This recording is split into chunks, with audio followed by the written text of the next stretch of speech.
All right. About to do this again because Well, my God. this is Deja Negro. Okay. It's your boy John English. We are here. The stuff that you might not have heard or might have heard, I don't know what happened, but you might not have heard it, but you did hear it. If you did hear it, we are here. This is pre-Nixon 5. I don't know what's going to happen. Maybe it's going to pop off. Maybe we got to go to a game 6. I don't know. But if you're here with the coolest kids in the camp. Yo, like, share, subscribe, do all the stuff that the dope kids are doing. Mm-hmm. I have some dope people in the room. And also, one of those dope people is family. You remember her. Yo, Maya's in the building. It's all love. And a new fast friend, Miss Melanie, is in the building. I love it. I love it. I love it. I love all the energy. I love all the love. All right. Now, I ain't doing that no more. Right. I ain't doing all that Because after a introduction. while it get awkward. I ain't lying. I'm having time to introduce myself. Allow me to reintroduce myself. My name is Ho. So, man, it is dope to have you. You were a really charismatic commenter on our last episode where you called the guests He-Man woman haters. And I was like, well, dang, it doesn't got to be all like that. Like, why is it got to be all like that? Because they hate women. Why they got to hate? You can't critique What? women. I'm sorry. They don't hate women. They just don't like them to the magnitude that they can. How about that? Is that better? I mean, tell me your truth. It's That they don't. They don't like. You don't think men like women? Men like the benefit of women. They don't like the woman themselves. Okay, so what part of women? The vagina. Oh. No. No. That part was easy. Got that part. Didn't have to oversell it. Oh, what are the other parts that you feel like men like or don't? I just feel like we're so disconnected now. Okay. It's more men versus women versus men working with women. And I think we need more of us working together as one, and then we can be better as one. We treat each other like enemies, and it doesn't always have to be like that. Right. I don't disagree. I don't disagree at all. I just think that like what are some of the particulars? I mean, vagina's a thing. But everything's like a competition. Like, damn. Like, why does it matter who makes more in the household? Why does it matter who pays what bill? We're working together. We're a unit. That's all that matters. We're together. We're working on all the extra stuff, the outside stuff shouldn't matter. I just feel like social media has made it so important to show who's doing what. And it's just a lot for me. And I just felt like majority, not all of them, but majority of the gentlemen that were here were agreeing with that. I mean, I think I think when you hear women talk and you hear men talk, especially when they're in a concentration, you hear collective, like, a resentment for what they believe the other side is benefiting from. Mm-hmm. Like, so men will get on here and be like, oh, say the same exact thing you say, except for they just want the benefit of men. They don't like men. They just like. I can't speak for that, honey, because I like me a man. Baby, I like me a man real bad. Look at this camera. Like me a man real bad. I mean, Miss Maya in the corner is a married woman. Yes, I am, child. I'm off. Really, how long you been married, girl? Since 3. Don't let your husband find out you don't know. Child. We just play it Because off. we done been together for a minute. Okay. So it runs together. I love that. I love that, though. That's a blessing. If you're married to the point where you can't remember the date, that's a blessing. Yeah, almost 3 years, don't I know. think. It could be a curse. Not really. I was married for 10 years. Been divorced for a long time, baby. Listen, I mean, I feel like when it comes to marriage, you definitely have to, first of all, understand what marriage is. Because I feel like a lot Agreed. of us walk into marriage blindly. Mm-hmm. And then a lot of people do not take premarital counseling or counseling in general to fully understand what it is. Because I was married before. I got married at 20, then divorced and remarried. So it's like, you don't. Marriage in 20s, no. That's a no. Yeah, I know. Because you're just not mature enough. You don't You're not. understand. So, You're yeah. not. I mean, I don't know. My little brother got married at 20, and he is married now. I mean, for some people it Yeah. works. It's just not for everybody. Yeah, because you have to definitely grow up together, You and it's not marriage is not for the weak. It really is not. And then there's no just like breaking up when you're married. Like there's a hey, we have to go through an entire rigmarole to separate, and don't fuck Right. around and have something over with. Yep. I mean, but so here's my question then, because here's something I noticed in relationships, and we were talking about this the other day, is that we're in a part of our culture where everything is deal or no deal.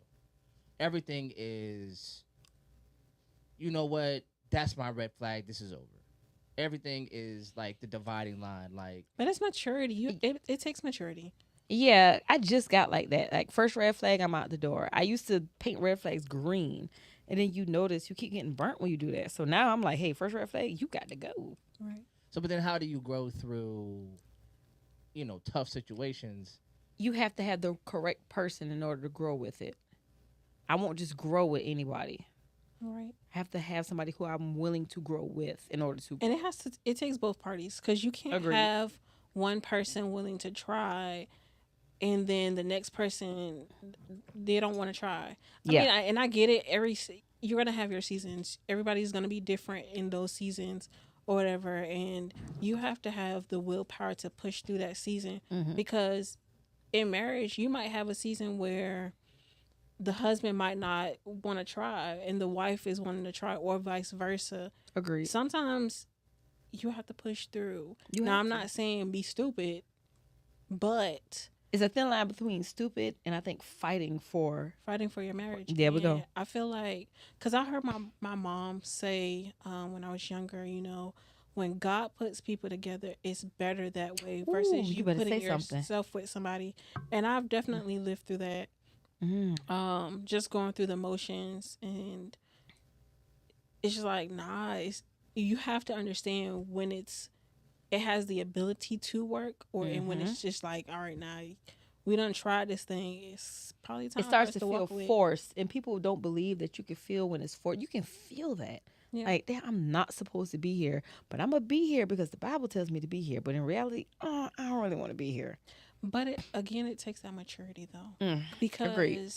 I've learned love is not a feeling. Nope. Love is a choice. Whew. And I mean, it kind of sucks because I like that little feeling, like I like little that. butterflies. I like them butterflies. But But the butterflies turn to pterodactyls real fast, though. yeah, because you can be stupid Ooh. behind love. But from my experience, you have to be willing to choose your partner every single day, even when you don't like them. I'm not messing with you today. Like, you have to be willing to choose them. If you ain't willing to choose your partner every day, when they got an attitude and they ain't talking to you, well, I don't know what to tell you. There we go. I mean, it sounds dope, but Hey, I like her. she's cool. She's one of the coolest kids. So my thing is like, I hear a lot of the talk is centered around like the idea of desire. Like, you gotta want, and I don't know. Like, I've been married, I've been divorced, I've been in and out, of some, childbearing relationships, and I think what I've kind of learned is you can't make desires do something that discipline has to do. If But is it okay? Go ahead, So go ahead. when you say desires, is that, are you correlating that, so I can get an understanding? Are you correlating that with lust? Just wants, like, there are things I do that has nothing to do with my desire or want. It's just what has to be done, period. So, like, I take care of my kids. I go to work. So like the But taking care of your kids and going to work, that's responsibility. As far That's as right. So you there's a responsibility you have to your partner above and beyond your desire. But your love should be outside of what you have to do. I don't think so. I think we do the thing that But didn't they love you before the kids? yeah, but love, like you said, love is a choice. But love on a higher level is also what's the word I want to use? I'm never going to love you for picking up the kids. No. So and I love that, but the love is also a verb. Love is what you do. Okay. Right? And there's a series of things that you do. Like I play basketball. Basketball is not just dunking. That's the fun part. That's the part that everybody likes. But there's also practice. Okay. There's also there's also conditioning. There's also training. There's also watching the film. There's also all this other stuff that they don't see before the dunk that you have to love before you get to dunk. Right? So a lot of us we have a talent for love, but we don't got a skill. Just like there's a lot of kids out here who have a talent for basketball, they don't have a skill. So the minute they age and they're not as fast as they were when they were 18, they leave the league because skill steps in, discipline steps in when talent, desire fades.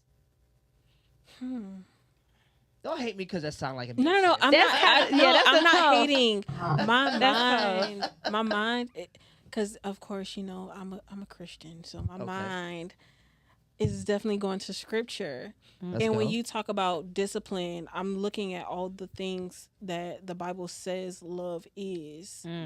So if we're going to tie the two together, let's go. Scripture says love is patient, it's kind, it does not envy nor boast, and it is not proud. It does not dishonor others. It is not self-seeking. It is not easily angered, and it keeps no wrongs. So, like, no records of wrongs. So I think that's where the discipline comes in. That's right. There it is. And honestly, you gotta read that list to yourself and then take account for who you are. Like, but then are you okay? But I also feel like people look at love differently. Like me personally, I feel like I can't account for a time where somebody's ever been in love with me. And I was married for 10 years. So being in love with me, no. Lusting over me for 10 years, maybe so. But in love with me, no. Because I feel like love is a fantasy. I could be wrong. My perspective, because I've only technically ever been in love with one person. So it's different for everybody. I think how you come to it and what you do in it. Can't alter. It can, how you come to love.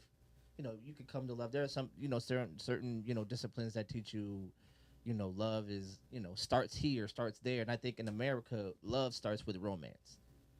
And for a lot of us, I can only speak from my own personal experience. I feel like a lot of my experiences with love started more with lust versus. But so I don't think that's a problem necessarily. If it's because look, good people and bad people want the same thing. But wait a minute.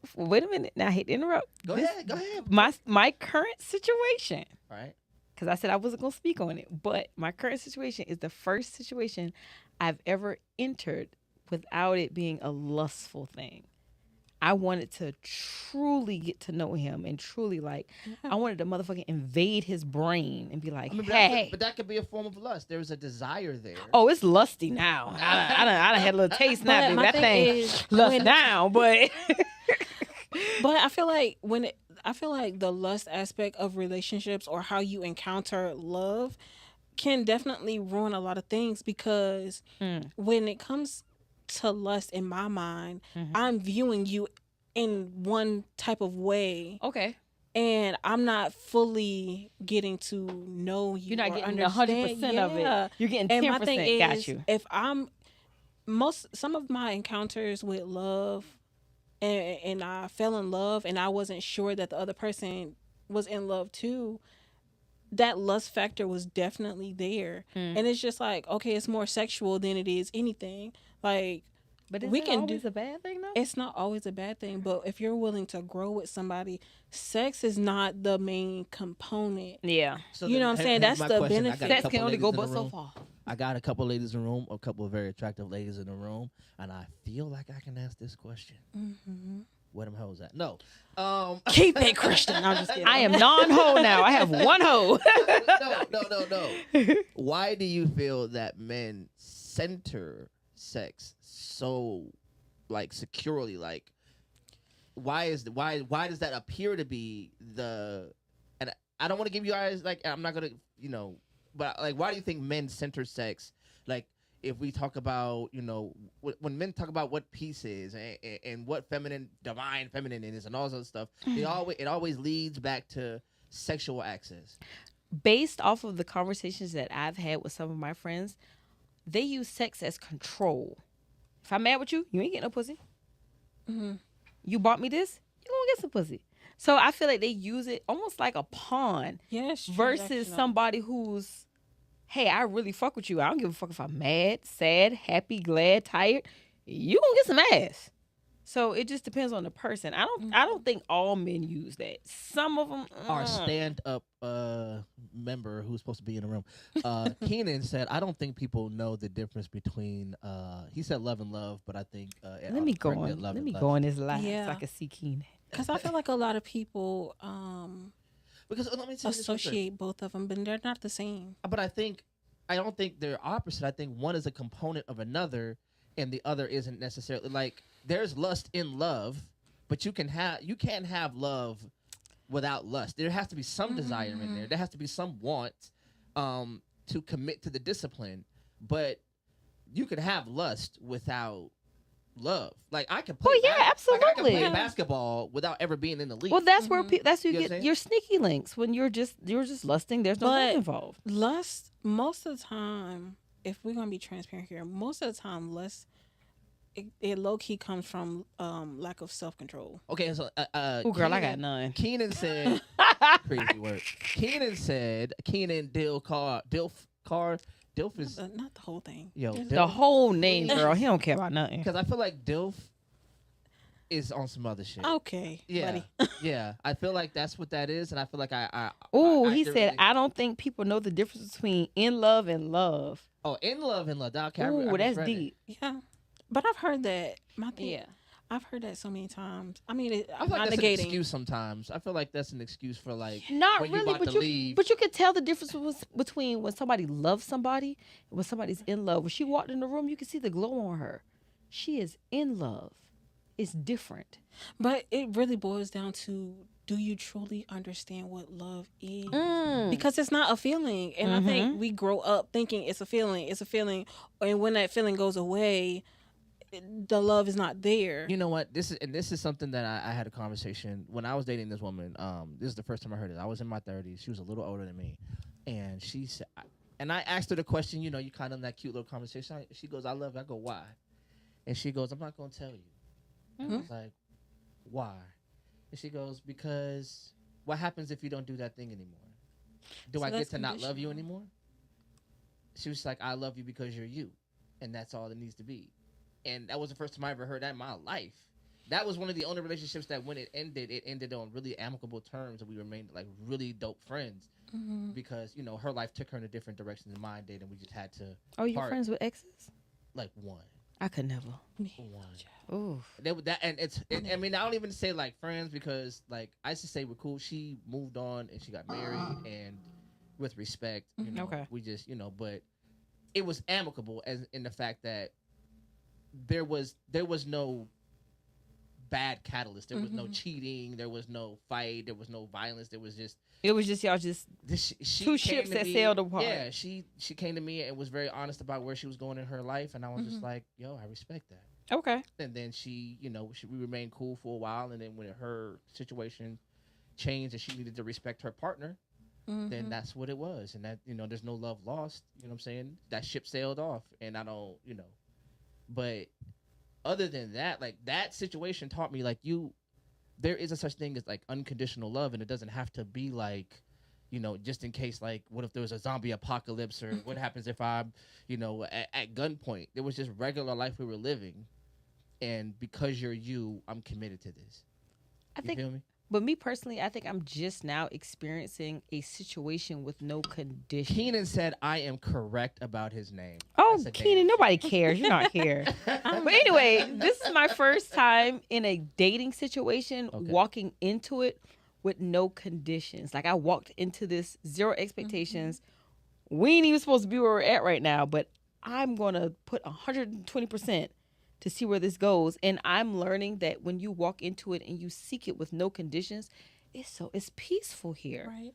Like but back to what I was saying, Maturity. the maturity, Mm-hmm. because I'm in the same boat. Like when I say you have to choose that person every single day, you Oh, really do have girl. to choose, because it's like, yeah, I'm mad at you, but at the same time, just because I'm mad or just because I ain't messing with you today, that don't mean I gotta entertain somebody else, Mm. or you entertain somebody else, or we just do whatever we want just because we feel a type of way. Nah, Mm-hmm. if you choose that person, make sure you understand. Like, Yeah. But that's what I mean when I say like love is a verb.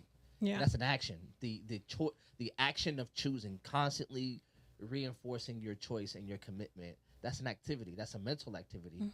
But you have to remember that, like you mental said, and emotional. yeah, like when you're angry, it's still you.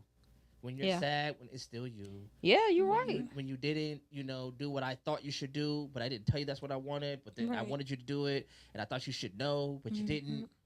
It's still you. Right. You feel Yeah. me? And then vice versa, because I know that like you ever see those little reels where they'll do the thing where, like, when they mad at each other but they still covering each other.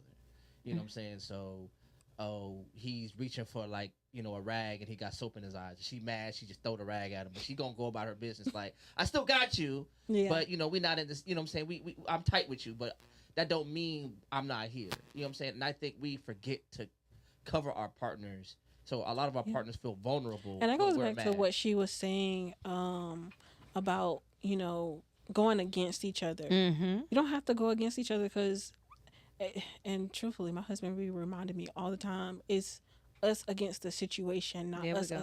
us against each other, because, It's us against the world. yeah, or whatever you're going through. Like, Mhm. it's easy to point the finger at somebody else. Yep. Marriage, I've being married again, I've learned you're going to say sorry countless of times. You're going to apologize countless times. If you are unable Ladies, to... wait. Stop. Hold up. Wait a minute. Let me put some pimping in it. Women know how to apologize. Since Hold that. when? We know how to apologize to people that we are truly sorry to. Because for the first time in my life, yet again, I have to keep saying that. I am real big on, you know what, baby, I was wrong. Because usually I'd be like, fuck you.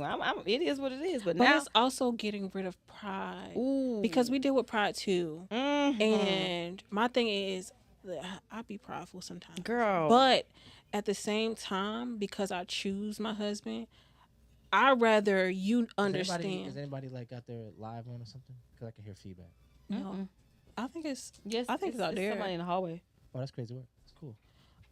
This message. But I'd rather him not walk around. I done did something or I done said something. I'd rather you not walk around and I haven't apologized. Now that changes the dynamic of how we're operating for the day. Ashante Clay, what we crying about, Ashante? You know what I'm saying? That's my crying? sister. Okay. But tell me if I'm wrong. Like, if I did something wrong and I upset you, please talk to me about it. I hate that shut down stuff. Like, hey, babe, that hurt my feelings. Tell me so I can But you correct know it and what? never do it again. But A lot of guys I will don't say- know how to. Yeah. And it sucks. It like really does. But then that comes with the reassurance. Like, first of all, we have to create the space for them to even talk. Yeah. Because Okay. if I know I done created, I'm walking around pissed off. I agree. Now he don't even want to talk to me because I'm pissed off, and now he worried about how I feel versus how he feels.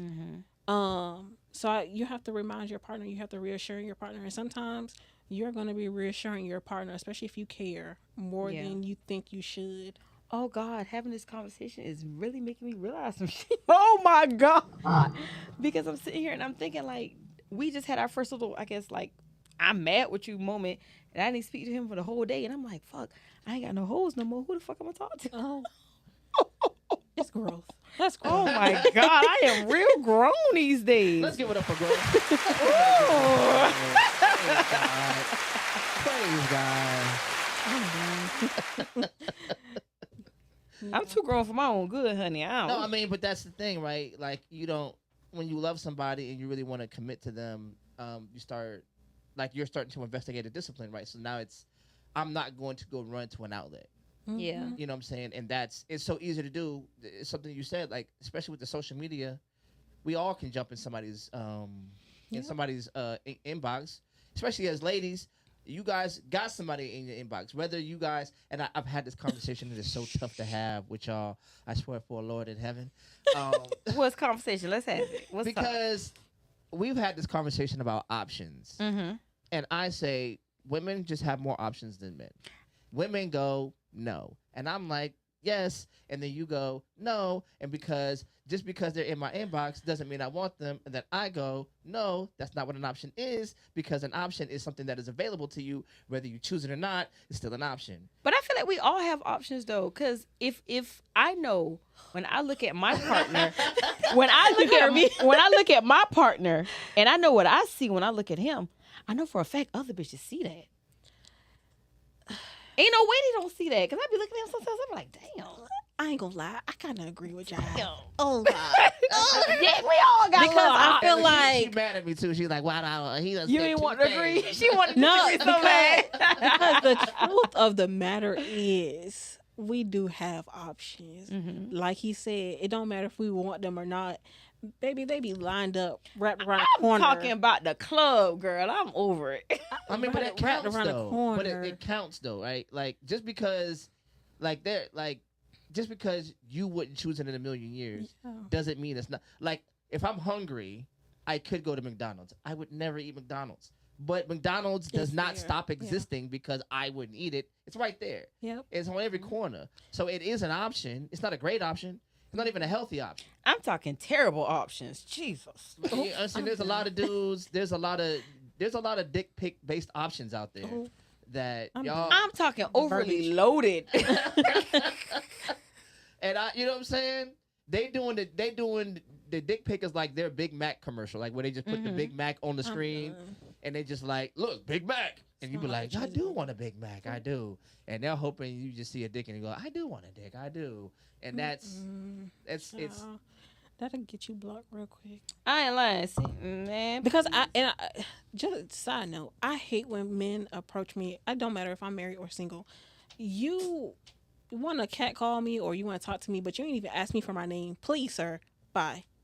Now, in my defense, back when I was seeking, send me that dick, cause I want to know what I'm getting myself into. So now, I've wait a never minute. been like that. This is something I need to know, because All right, for the hit me. life of me, I have always wondered, who in the fuck does this work on?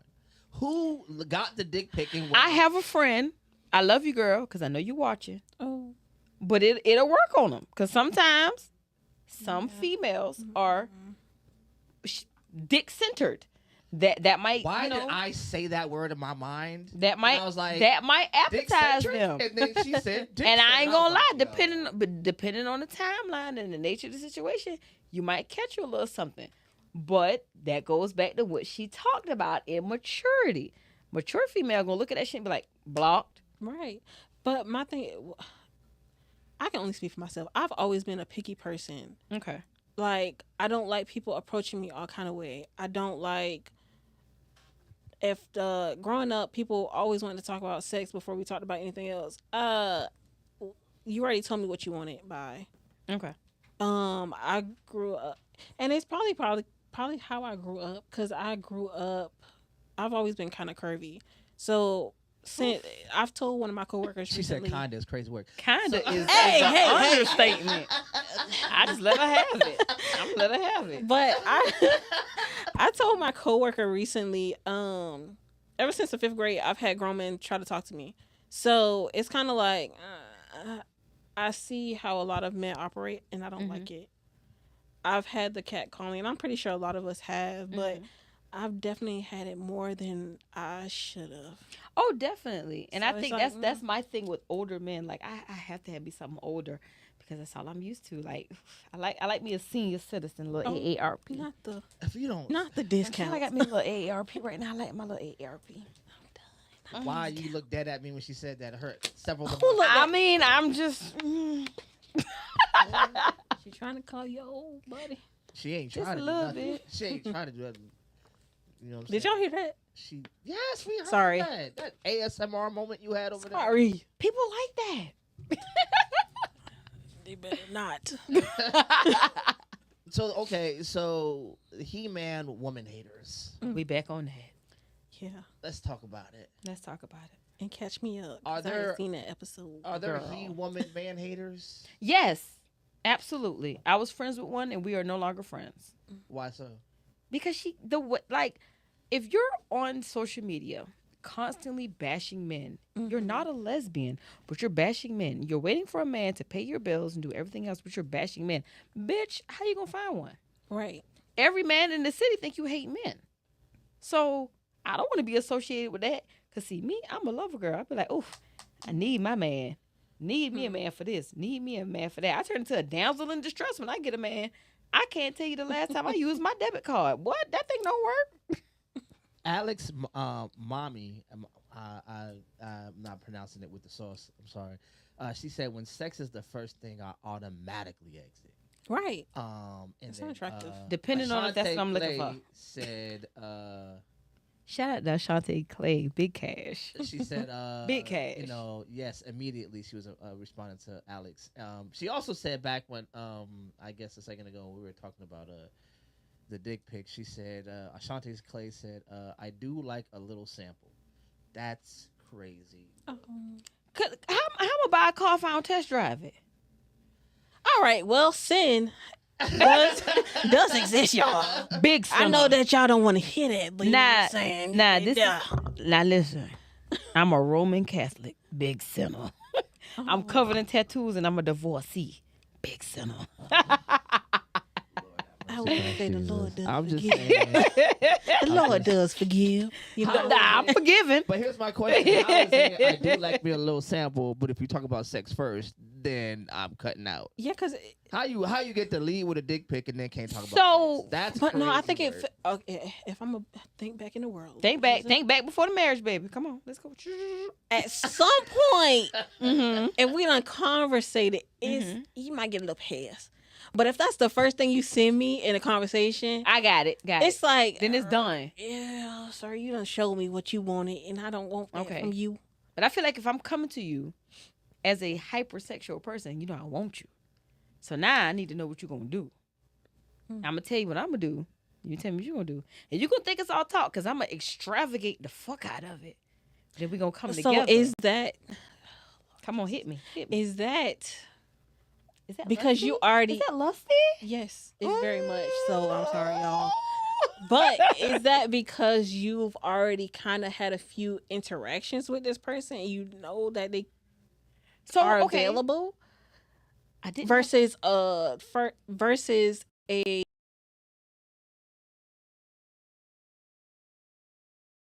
it was easier to have the conversations. Agreed.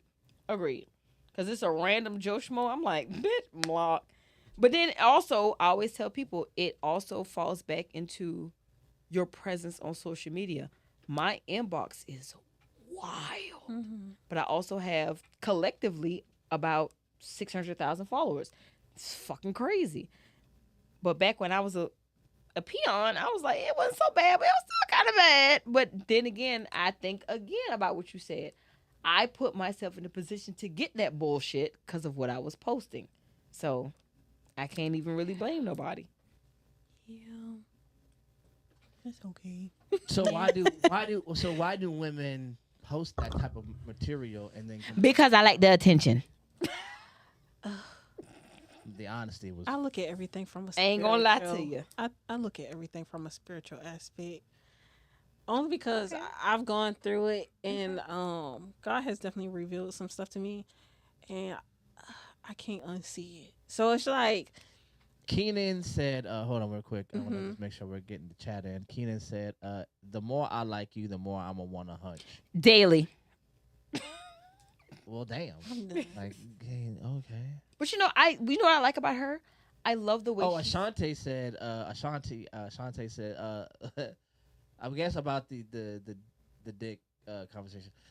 Let's talk a little, then let me see. So I guess she's like, no dick pic. Yeah, up front, I feel like but- that makes a difference. Cause my thing is, if I've never met you, I've never interacted with you on social Okay. media, and you send that picture, I'm turned off a little bit Okay. because you low key might be a creep, Yeah. and I ain't taking no risk. But you know that ain't my life now. You know what I'm saying? I'm married. How old old are you if you don't mind me asking? She's still a baby. You can say it out. Come on. She, You I'm can show me. 31. are you 30? You in your 30s? Yes. Oh, you look so young. You in your 30s. Yeah, I'm old. You know what I'm saying? I got up there. I known you for a little. I'm while 38. So Yeah. I'm 7 years. We got a little 7-year You know what I'm difference. saying? I'm in there. now. You just got grown like 5 minutes ago. Shut up. He ain't wrong, cause I feel like 30s is your true crash course into adulthood, low key. I think because of the nature of previous jobs, which I will not discuss. Keenan is back on. My crash course was at 25. I got a full force crash course of life. I So I feel like I'm just now living. And yeah, I feel Ashanti like said 20. you ain't old. Alex said a little second ago, I at least want to know you like me. I at least want to know you're interested in me. I at least want to know you're interested in me and not just the cat. but I feel like the conversation is going to tell me off the bat if you're interested in me. Yes. Like if you automatically like, hey, I need you to be ready at 7:00 on Friday. I need you to wear this. You're Matter of being fact, fuck that. intentional. I'm going to buy this. You're being intentional. Then cool. I already know you're interested. Because Show me that dick. but even if so from a Jesus man's Christ. standpoint, anybody can want you sexually. Yep. But and this goes for women too, because I think this way, anybody can easily want me sexually, but are you actually trying to get to know me? But Are then- you trying to understand how my brain operates or how we can have conversations? Because we can easily, oh Lord Jesus, forgive me, we can easily fuck, but Ashanti But that goes said, right back to what Ashanti said for you in 31. She said technically we still 20 because y'all the same age. So. But that goes see, I'll right take it. back. but what she just said goes right back to what I said on your last podcast. They don't really like us. They like what we Can do. have, what we can do. That's it. They don't. Oh, look, y'all. not that little He donk knocking by stuff. the- He that knocking little stuff over, y'all. donk by the I'm pedal, talking about boy. stuff all on the floor. I mean, we can't see the chat. I ain't got it pulled up on my phone, so I can't. I can see it. That's why I'm reading it.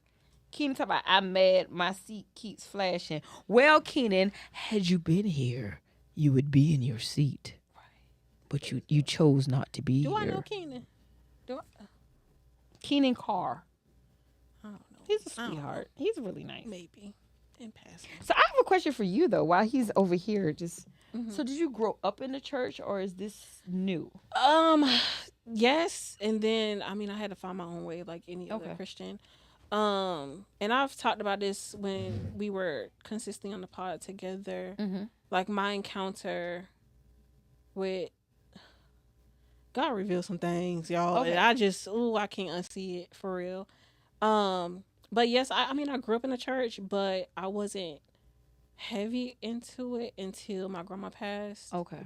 And that's when God kind of revealed some truths about some stuff that I was doing that wasn't godly. And Yeah. I was just like, ooh, a lot of people And blind. it's crazy how he come to you like that sometimes. Yeah. He come to you when you most expect it and least expect at the same time. And you just like, you be like, let me Yeah, get but you it's together real also quick. I feel like a lot of stuff too. He comes in a warning, and if you don't heed that warning, Mm. and you kind of just do what you want to do, you gonna fall into that. He pit. will take every single thing from you and leave you like that. Mhm. And then you But be it's questioning him, but even, at the same time, he's like, I deserve this. It's I think it's scripture too, and I don't know exactly what scripture, but over at some point he does give you over to your desires. Mm. So like those lustful desires or certain things, he does. If you don't heed and you literally are being so disobedient, he'll give it to you, and you can have that because you don't want to listen.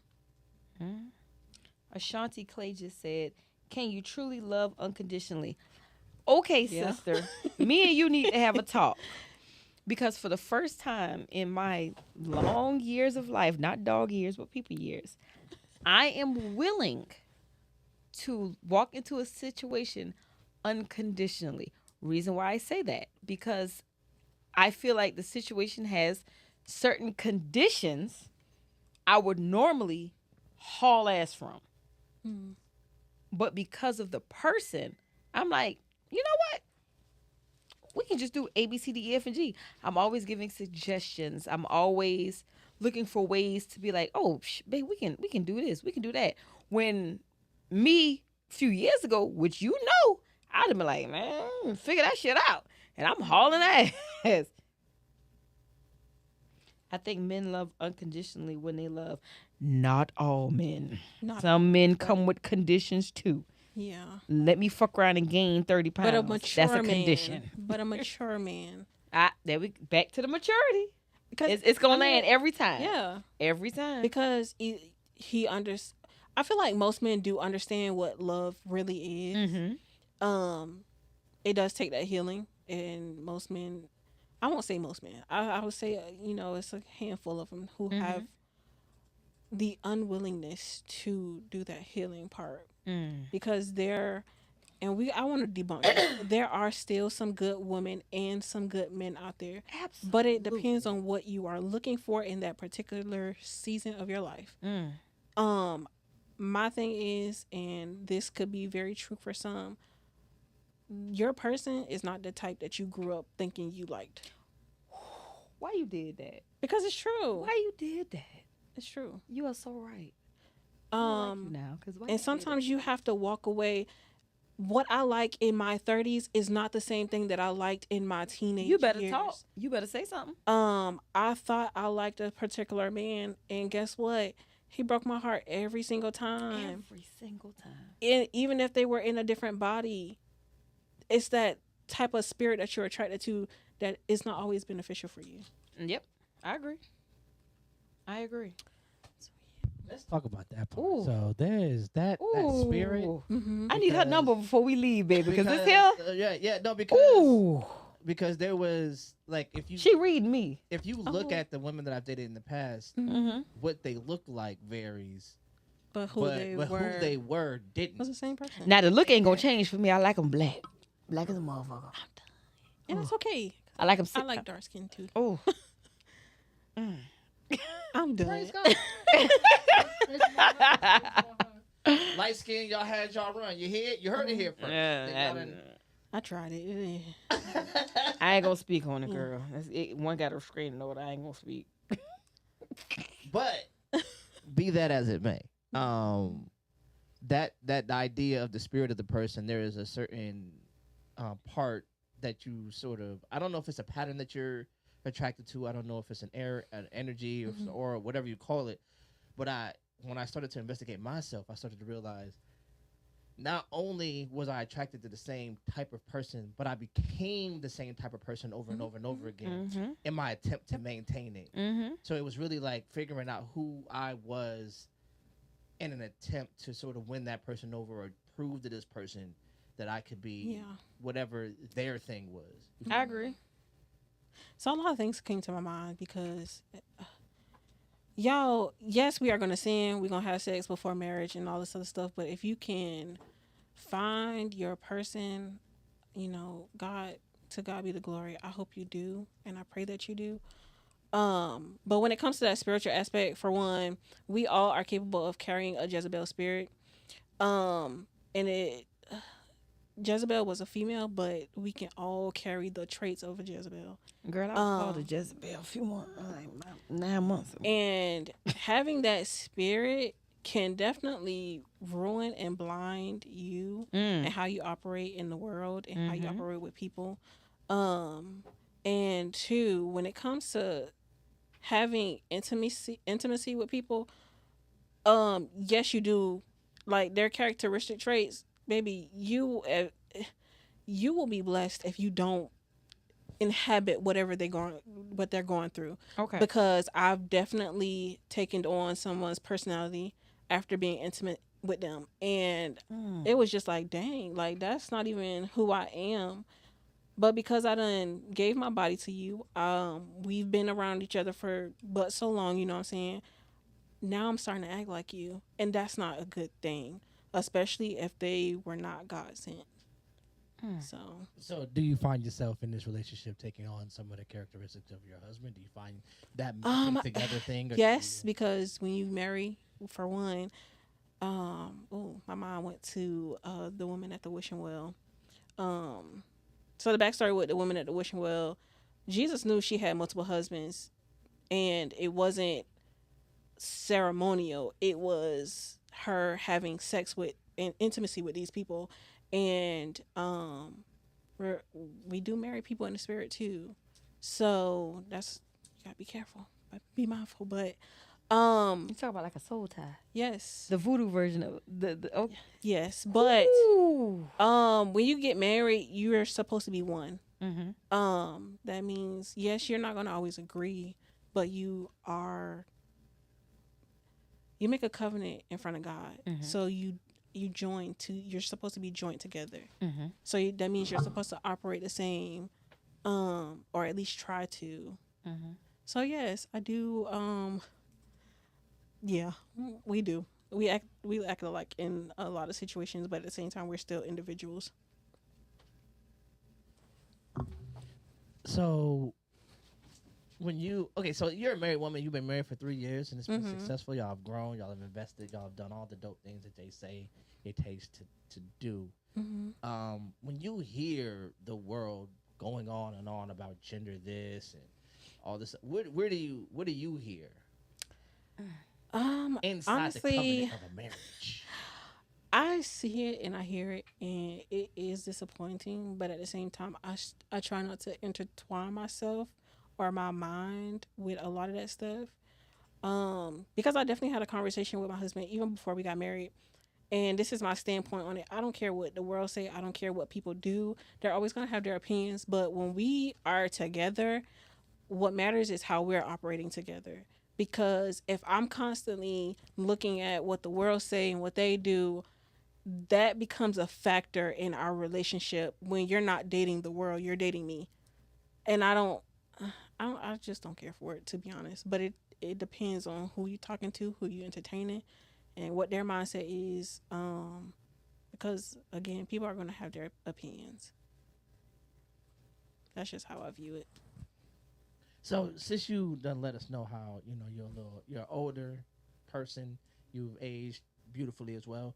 Like you've gone through some things. We talked about a little bit of it off camera. I think it's kind of dope. I ain't gonna put you out there because it's some stuff that you. Thank you. Yeah, for sure. Thank you. But you've gone through some things and you've learned some things. How do you learn how to love from scratch when you've loved and been hurt, loved and been burned, loved and been lied to, loved and been cheated on, loved and been physically attacked?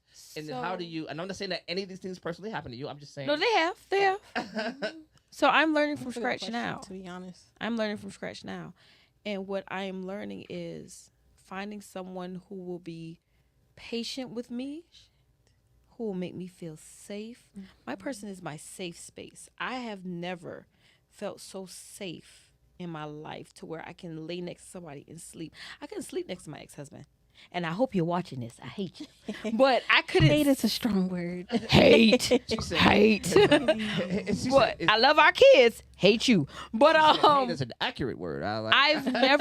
I've never felt so safe, and that's because honestly, instead of that jumping from person to person to person, I sat my ass down for 3 years, and I said, you know what? I'm gonna sit down.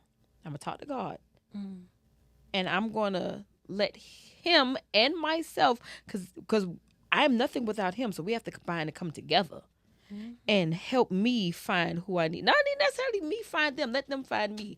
And I ain't gonna lie. Who I did when I done spent the block a few times. I was like, you not ready, so fuck that shit. Then the second time, I'm not ready, so fuck that shit. So now I feel like we're at a place where you're not ready. I'm not ready. Let's get ready together. So that's my question. That's a good question. That's a good way to segue into what I want to talk about. I hate like a lot of like current conversation framing. Excuse me. The way people frame it around like divine feminine or alpha male or whatever. But there was one that I did find interesting once I started to like investigate it, and that was the idea of seasons. Right? And the idea of seasons being that just because we're together doesn't mean we're in the same season together. Like we can be in love, we can be in a relationship, but I can be in my fall and you can be in your spring. I can be in my winter, you can be in your summer. You know what I'm saying? And just being off by those degrees could tell me or you what it's going to take to get you through. You know what I'm saying? Because you could be in your spring, and that's your season of flourishing and vibrance and growth. And I'm going through a winter where everything is coming down, everything is cold. And how do you love somebody? Because when you get into a marriage and they say for better, for worse, sickness or health, till death do you part, seasons change from here to the end of time. You feel me? He might be in his summer. The other day he was in his summer. I was definitely in my winter.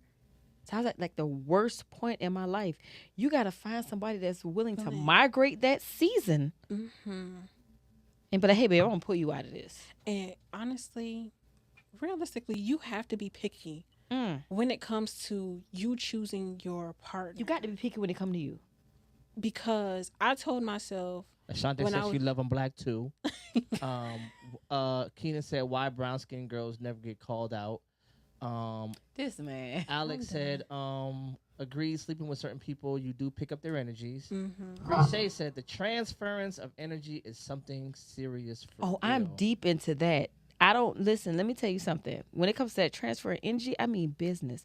I could be Keenan said, how long we going to be there? Don't get me started. Pull up. Just pull up. Don't worry about that. Get in the buildings. What you going to do. If you're going to come, you're going to come. Hurry up. And then Akina said most people should just pay attention to the energy at the beginning. Can we go back to that transfer and that energy shit, though? Let me finish this sentence. Go ahead, I believe we get distracted with what's attracting us to the person, so we ignore the energy that doesn't match. I'm going to paint a red flag green.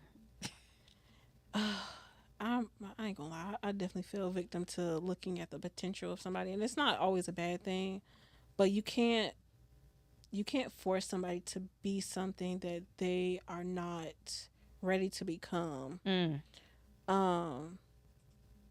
yeah, I had a train of thought. It was something that we talked about before he mentioned those comments. The transference of energy. Girl, he messing us up. We don't need him. No, it was something else. It was something else. Just press the buttons. That's all you do. I think it was the seasons part. Right. So with me, I told myself when I was younger, I always wanted to have somebody that was going to be there when my family passed away.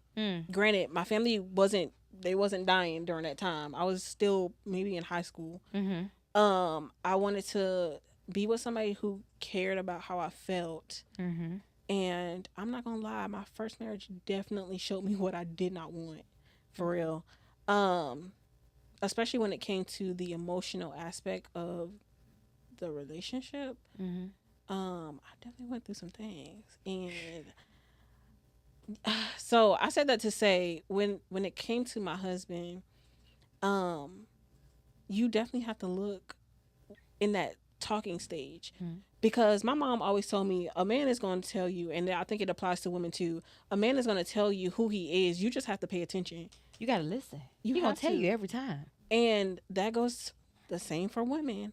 Women are going to tell you who they are, but are you looking at the lustful aspect of it? Are you looking at the physical? Because I said this, I will always say this because, Lord, my brother, God rest his soul, but he went through it.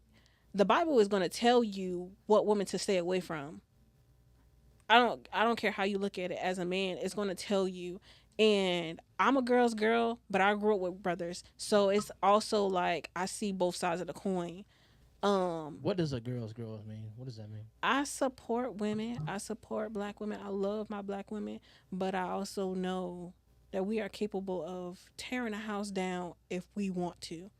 And we are not always innocent. That's where the accountability comes in at. If I'm going to be your friend, I'm going to tell you about yourself. And it's not to be mean, but I'd rather see you win in all areas of your life than to just let you be chaotic, to be honest. But when I say I grew up with brothers, I grew up with boys. So I see what they go through with women too. And me losing my oldest brother, it was not by a man. It was by a woman. And that definitely plays a part in how I interact with a lot of people and how I talk to people and how I share the wisdom that God has given me in my 31 years.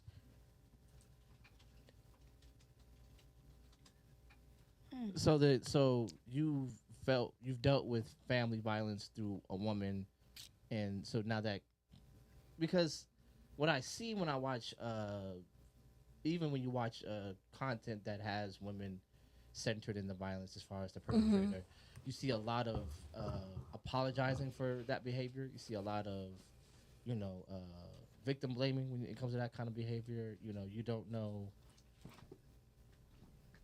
Somebody? Yeah. Oh. It's my man. Oh, what's that? Hey, come on in. Anytime I've ever acted out, I've never blamed the victim. I am all at fault. And I have But that's acted where out. the accountability comes in, because not all women are able to hold themselves accountable for their own actions. I just started holding myself accountable. I would blame everyone around me, but now I'm like, fuck, girl, you are the problem. And then I had to figure out what exactly the problem was. And once I figured that out, I was like, I'm in there like swim well. Let's fix this, because this is a problem. So, because I just did a podcast. I'm not a podcast. I just did an event last night. He said, she said event over there at CMB Entertainment. Dope. It was dope. It was fun. Well attended. Just dope energy in the room. A lot like the conversation tonight, or tonight's conversation, whatever that is. Kind of like that, and that vibe and that energy.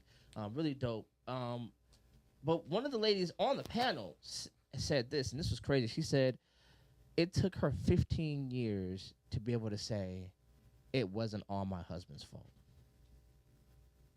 And this person, for the last 20-something years, was a counselor. So how do you lack the ability for self-accountability? Counseling. We all need counseling at some point of our lives. That's a part of the healing. Like, we can fall blind to our own actions and our traumas. Like, most of the times, a lot of stuff that we've gone through, we end up doing it to somebody at some point. But that's where the healing comes in.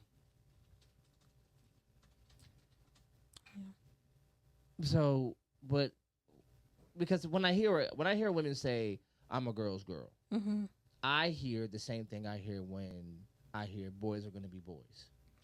I hear an apology for really irredeemable behavior sometimes. Like, I personally, And I get that, because yeah, go ahead. No, you go ahead. I never say I'm a girl's girl. I always say I'm a real friend. Like, I always say that, because I have a majority male circle, and I can't say I'm a girl's girl, because I'm just now, since my best friend passed, really letting another girl that's not family in. So I've always been like, oh, I'm a friend's friend, because one thing about it, when it comes to my partners, they ain't never wrong. But I'm learning to be a girl's girl, be like, this my bitch. We not gonna do. So I think for me, and I may have a different definition when I say I'm a girl's girl. When I say that, it's I'm gonna support you. You can communicate with me. You can tell me certain things, and I won't run my mouth about what you're going through. Or you got a business, I'm gonna support you. You know what I'm saying? That type of stuff. Okay. Now, I'm gonna hold you accountable, and if I feel like I can't, we might not really be friends for real. If I can't tell you about yourself, if I can't speak up, or if I do and I always get some type of backlash to why you can't grow, I'm probably not your friend for real. Yeah, like if you can't tell me, hey girl, you wrong, then are we really friends? Yeah. I mean, so that's the thing, right? And it's not to say that women have this by themselves. I think when I hear men say, boys gonna be boys, you know what I'm saying? I hear the same thing. I hear, oh well, men say weird, stupid shit like, men make 48 trillion sperm. How could you be faithful to the one woman, or something weird? I mean, you can make all the sperm you want, but is they active?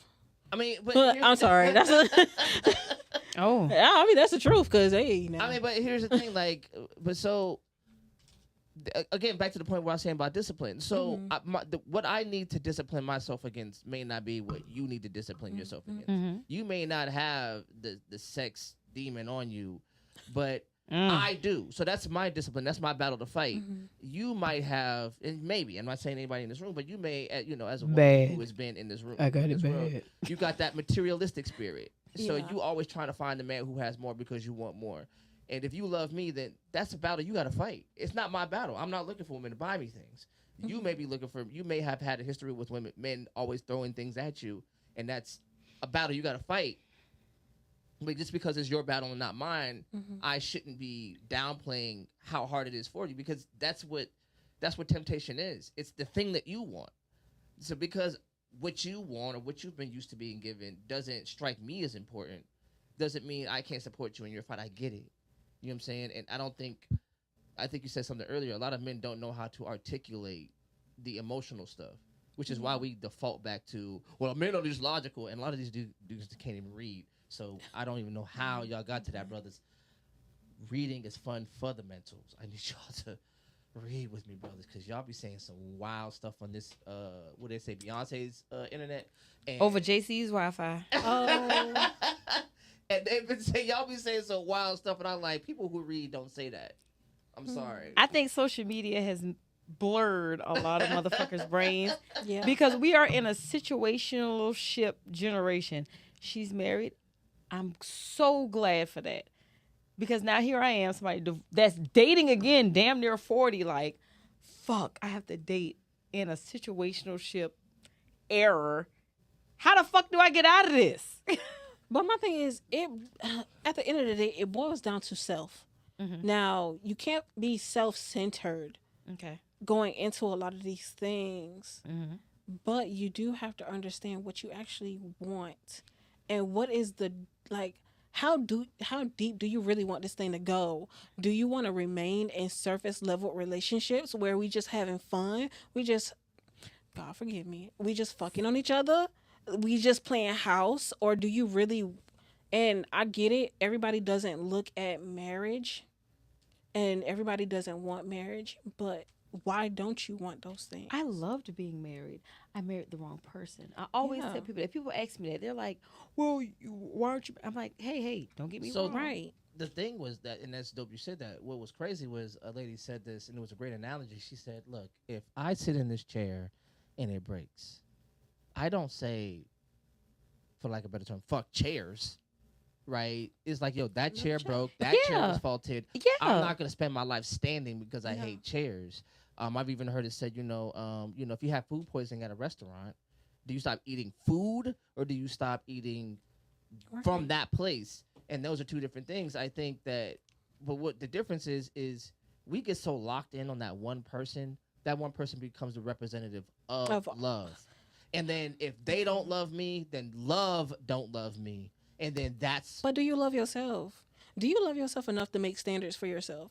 Do you love yourself enough to not stay in a situationship or not be in surface level relationship? Oh, I'm sick of her. Because I had to go through it too. And when I say I went through it, oh baby, I went through it and I had enough. But you have to hold yourself to a certain standard of, this is what I really want for my life. I don't want to keep dealing with surface stuff. I don't want to be in a situationship, because I've definitely been in one of those where you didn't want to make me your girlfriend. No. You tell me you want to be your friend after we done been hunching on each other for 12 months. No, girl. I don't want to be your friend. I don't fell in love with you. Bye. And that's another thing, the time limit thing. Like, why is there a time on when we can be together? Why the fuck do we have to balance the time? Bitch, I don't have to say excuse me, Lord, because you know my heart. We fucking raw every day. We up in each other's face. We're exclusively dating and fucking. Bitch, we go together. But this boils down, and I tell people this all the time, you have to teach people how to treat you. I had to tell one of my coworkers this too. If you are talking, I'm going to give this an example. If you are talking down about yourself in front of a man, best believe you're giving him the okay at some point to talk down about you too. Okay. If you sitting there calling yourself a bitch, oh baby, best believe at some point that man is going to see you as a bitch and not care as much, because if you are doing it to yourself, I have free range to do it to you too, because you don't care about yourself You like accept that. that shit. Got you. And my thing is, people will test you, not just men. Women will test you too to see how far they can go. And if you keep putting it off, if you don't speak up for yourself, if you don't tell people what's wrong with you or that they done did something wrong, they're gonna keep doing it because you gave them okay. You gave them the okay because you didn't say anything. You didn't correct them. My thing is, like you said earlier, tell me what I'm doing wrong. Speak up. Tell people what they're doing wrong. And you don't have to be combative. You don't have to always argue. Shoot, write a letter. If you don't know how to say it, write a letter. Text them real quick or say something. But you have to learn how to teach people how to love you and be okay with teaching people. But you got to love yourself first at the end of the day. And if you don't love you, you don't need to be in a relationship right now. And you don't need to be hunching on nobody. Find yourself. Yeah. And if you want to hunch for fun, hey, God bless you, because, hey, nah. And I think that's the problem. And then, you know what? That's another thing. Going back, girl, you have to watch that last podcast. Going back to the last podcast, they were like, does sex complicate things? I don't think sex complicate things. I think complicated sex complicates complicates things. Like when you fully let somebody have you and it becomes like a toxic thing, then it's going to complicate things. But if I'm just fucking you regular, you getting a regular. So, but here's my thing though. Like, what if we flattened ourselves that to the point where sex is the all of you, or my money is the all of me? So if I've given you my money, then I feel like I've given you all of me. There's nothing else to me than the money. There's more to you than the money, but don't come without none. But also, don't come without none now. And this is just a question, but have you shown those other parts of you? Or do you value those certain aspects about yourself and you put those on the forefront first before showing the better qualities? Prime example, going back to having conversations and all you talk about is sex first. You don't have any depth. They go that full circle you talked about. To me, you don't have any depth because that's the thing that you want to talk about first out of anything. Like, Negro, what's your favorite color? I ain't gonna lie. It's what I talk about the most now because now I know it's good. I'm like, hey. I mean, let's do this. Let's do that. That's your man. But like off the strength, right? Like, so again, the way men definitely lead with sex, I've definitely dealt with, and I think that's a consensus. Is men deal with women who are very money up front, and it's like, yo, you don't even know who I am yet. But I feel like, but wait. If you're approaching me, you already know who I am. But I don't. That's why I'm approaching you, because the visual inspection. Oh man, that looks exactly like I like it to look. Now it's to the who. Like, do you have depth? But with the world of social media, you know exactly who you're getting now. But for me personally, when you get me, you know what the fuck. But you can't say that for everybody. I can't say that for everybody. My thing is, I can easily, and what's so crazy is, I just took a theater class and I had to watch this old film, which was a great film, but it kind of showed how you can create a persona. And a lot of people can do that with social media. I can easily create somebody totally different, but in real life, that's not who I am. Okay. So I'm not going to go based off of your social media, for one, because most people don't even have enough for me to fully understand who you are. Yeah, you look cute, you look fine, but what's your personality? How do you handle high stress situations? Do you fight or flight? You flight more than you fight. I don't like I need to know who you are for real. And then some people be crazy. They don't show you that they're crazy, but they be crazy. I tried to tell this man up front, like, look, baby, look, I'm off my rocker. I'm done. Not the rocker. But seriously, when it comes to mental health, I have borderline personality disorder. I speak about that shit constantly because I want you to know, hey, some days I don't want to fuck with you, but today I love you. Can you handle that? But I think that's, and I don't want to take anything away from your personal health journey. but that's true of most people, and to a certain degree. There's certain days where I'm dealing with me at such a Yeah. high capacity. I don't necessarily have the space. But that's not everybody. It's so Yeah, funny you. you say that because I am learning to give space because I'm learning him. Like some days I'm a lot. I'm just gonna say it. He don't want to deal with that, and I'm learning to be okay with being apart because I've been married before, and I'm used to that up under me constant shit. I hate it when we're apart because I'm like, damn, I miss him, and then he be so weirded out when I say, baby, I miss you. He be like, I just seen you yesterday. I'm like, you just don't get it. Like our attachment is different. Like I feed off of that. Goes back to what you said about getting to know people. Love languages. You can't buy me a purse and I want to sit up under you. That's different. Yeah. So, but and that's great. You said that. I loved it. And I think we've had this conversation before, but again in the past. I You think didn't have it with me. no, I didn't. No, I didn't. But I think the idea of love languages is a good start, but it's incomplete because you could talk about gift giving, acts of service, quality time, all those things. But all those things are just, to your point, are individual things, just like nouns, verbs, predicates. They're parts of a sentence. You can't go, hey, what part of English do you like? You just go, I like verbs, and then you just speak in verbs, and but you don't understand how to construct a sentence. If you are having communication in a relationship, acts of service or gift giving are just maybe the noun. That may be just the verb. That may just be the compound sentence, whatever. But that's not necessarily the whole conversation. And if, like you said, if you need my time and all I can give you is gifts, I'm definitely not communicating with you appropriately. But I think that's where a lot of people miss the mark. You have to constantly communicate. Or there's It's men, not- that are drained emotionally and maybe even Ooh, physically. But it still And then comes you with, think, I'll just give him physical touch. And but it he still needs, comes with Okay. conversation. For sure. Because I can't read your mind. And even with these, Say that again. Hold on. I can't read your mind. And he can't read mine. We may be in different seasons. And yes, these are my base love languages. But in this season, I might need something different. And I can give an example. Jav, you know this. My family passed away.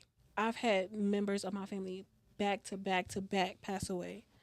And in each one of those seasons was different. I needed something totally different when my grandma passed away versus when my brother passed away. Ooh. I needed him a lot more when my brother passed away because I grew up with this man. From infant to when he died. You know what I'm saying? So that was something different that I needed. But my love languages didn't go away. But you have to communicate. Like you have to let your partner know what you need in this particular season or this particular situation. And if you don't tell them, they gonna go off of like what they know. You know what I'm saying? So you have to communicate. And yes, you're gonna have to remind your partner, hey, this is my love language, or this is what I need. You're gonna have to. You can't get tired of reminding your partner. I ain't gonna lie, but I feel like sometimes I over communicate because we're still at the we're not together, we're dating stage. So sometimes I'd be like, hey, motherfucker, I ain't seen you in a week. What you got going on? That's not bad though. And because I try to communicate, but I'm learning to communicate softer because this is, I hate to say this shit because I hate it so much, my soft error. Because I've had to be hard for years. Yeah. But for the first time in my life, at fucking 38, I feel like I can be soft now. I can sit back and be like, And I feel I like, trust you. from my perspective, that's what your feminine energy is. Oh, girl, You don't have to. talk You about don't it. have to use your feminine energy to Come get on things now. that you want. Mm. Communicate. You can talk soft. You don't have to argue. You can talk soft. I feel like if you are using your feminine energy, quote unquote, to just get things out of people, you're not doing it right because you don't have to do all that. You don't have to convince people on how they should operate. No. If somebody really cares, just be you. Be yourself. And you know, it's crazy. I can be myself, and it's scary because I'm like, Because it's foreign. I'm Honestly, a lot of us haven't had that. I had a whole crash out the other day, and I don't want to talk about why I had to crash out, but I'm an overthinker. And then I'm like, fuck. Well, I ain't gonna hear from him no more. But the very next day, he was like, "You good?" I'm like, "Yeah, you still love me? I definitely love you." And it's different versus how he talking about dating a specific type. Because for a while, I was into a specific type, and it was more of a monetary reason. I want me a street nigga. I want me a rapper because that's money. That's cool. Now it's like, you know what? I need a family. I got 2 kids. I have boys. I need my boys to be able to look at you and be like, hey, I want to be like you when I grow up. Yep. I mean, so that's structural understanding, and I think what's funny is a lot of us spend our youth like chasing that, and then when we get to a place of where we can identify with better metrics and ideas, it's hard to convince the younger generation that this is the way to do it now, because they're like, "Oh, you're old now. You spent your time doing what I'm doing now, and now you're trying to convince me not to do what you did." You see what I'm saying? But you have to explain it in a way that they understand the importance of it. Because if you're just being surface level, of course they're not gonna get it. But even with that, trust that you plant the seed. At some point, they might get it right. But if they don't know nothing, they're not gonna get it right. But then when it comes to planting the seed, I just had same conversation me and him just had. When it comes to planting the seed, I want us as a people to start planting multiple seeds, because I work in an industry where people have to sign contracts. And I literally just told him, please teach your children about signing contracts, because people are just signing shit away, And not understanding, hey, you're tied in. We are together for you. You can't get this money back, and I'm going to fuck your credit if you don't pay me. Nobody is really sitting down and talking to them about things other than, don't fuck this bitch, don't fuck this guy, don't get pregnant, this is it. We need to talk more to our children as a mom. Financial literacy. Let's talk about the importance of college. Let's talk about good touch, bad touch. People forgot that shit fucking exists, so they're overlooking a lot of shit that are happening to children. We need to discuss that more, I feel like, as a people. Yeah. So why do you think we're not? I think we don't. And I think we are. I think it's gonna take a while because we got to debunk a lot of stuff that our parents chose not to face. And we're gonna be transparent, even when it comes to mental health. When it comes to, oh, you don't talk about what goes on in the house. No, all of that was trauma. It was straight trauma. But so, and I push back because Now, granted, you don't tell everything that go in the house, but no, not the everything. But I don't think my parents are just a warehouse of my trauma. My parents are who I am, right? And as faulted as I am, I'm a human being trying to get it. So but like, we got to so look that at the if we, other people though, because everybody's situation ain't the same. I mean, for sure, but I don't think everybody's situation is like. I think trauma has become, especially generational trauma, I think it's become this thing where we can offload our personal defects on that. Oh, that's not me. That's generational trauma. Oh, that's not me. That's this. Oh, that's my survival instinct. It's Personal trauma, church trauma. Okay. I grew, like I said, I grew up Roman Catholic, so I am just now learning about other religions. I have no clue about no other religion other than being Catholic. Are you Keenan? Are you here? Did Keenan come in? Is he here? He said, "Y'all mind me coming in?" I'm pretty sure he just talked about it on the live because he just started watching. But church trauma for me, because I went to private school my entire life. We went to church every day. I can quote the Bible the same way the devil can. That don't mean I will. I'll sit here and play crazy, like listen to this young lady and how she's speaking. I'm calling it off in my brain, but in reality, I'm like, ugh. But so then here's the thing, though, because if we know better, and then we choose to do the opposite, right? And everybody, My brain went to scripture. Yeah. Girl, I got them tattooed all over me. So if you know better and you choose to do opposite, and then we all, oh, that's crazy. That's the definition of insanity. I think it's the definition of indoctrinated. Like, because we could read the Bible, or we could read whatever we read that we get our faith and discipline from, and then go out into the world and go, but 2 Chainz is getting this, and I want what that is. I don't want what the Bible promised me all this other, and that sounds cool. Well, let me tell you But the something. Bible didn't promise me a Cardi B, and that's what I want. I am living proof of that. Okay. I was taught one thing, I am the complete opposite. So I'm trying to give my children more of a choice, which I caught myself doing recently because I think someone asked me, they were like, "Oh, but have your children been baptized?" And I'm like, "Oh, fuck." So I don't look at it as, 'cause when I say trauma and when I say our families, some of our families, because it's not all, but some of our families, they overlook some things.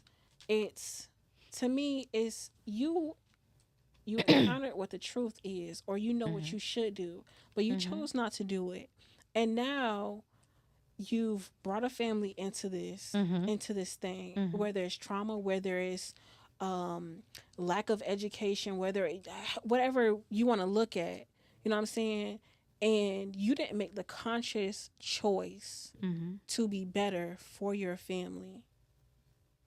That's what I'm looking at. Like, Okay. damn, I knew I was depressed. I knew I was going through all of this stuff, and instead of seeking help, now I'm bringing kids up into this. Now, Mm-hmm. do you have any children? Mm-mm. Okay. Sometimes when it comes to that seeking help thing, it's harder with kids. But I'm not just looking at that. I'm Just in looking a whole. like I'm Gotcha. looking at everything. I'm looking at the financial. Okay. And I get it. Some people may never come across, but it's all about educating yourself. Agreed. It's all about educating yourself because, like he said, you know, we at some point in our lives we cannot hold our parents accountable for our own trauma. We have to make the decision to be better. You know what I'm saying? You can't always blame somebody else for something that you know Well, you have the opportunity to be yeah. better. So here's the thing. Like, even our parents are a little bit harsher on us, and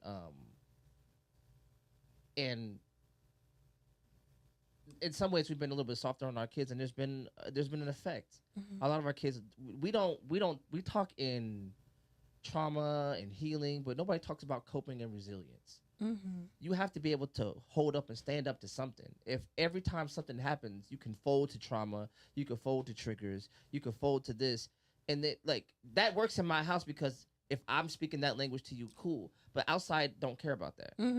You know what I'm saying? Your job don't care about your traumas. Your job don't care about your triggers. The police don't care about none of that. And then you train a child for a world that does not exist outside of this house.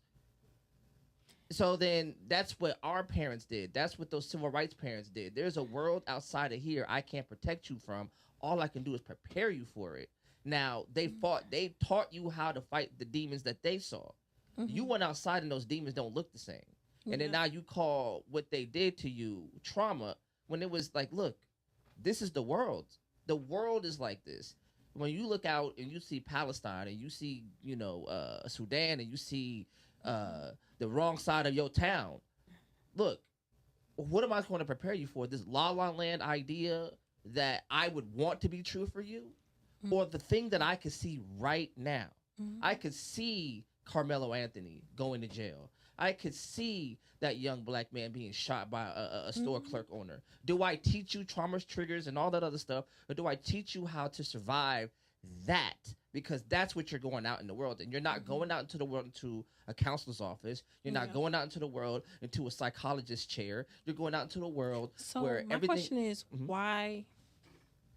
And this is just a question. Go ahead. But if, as a parent, if we know these things, why not... Why do we have to continue to teach our children how to survive versus giving them the other outlets? Because wait, what do you mean by other outlets? I want to let her. As far as, okay, so I'm gonna give an example. Let's go. Because this is somebody's story out there. I physically see my child going through depression. I physically see my child self-harming, and instead of giving my child the help that they need, I'm teaching them how to survive in whatever they're going through, instead of equipping them with skills that could pull them out of this type of thing. So we can apply this to different situations. Okay, for sure.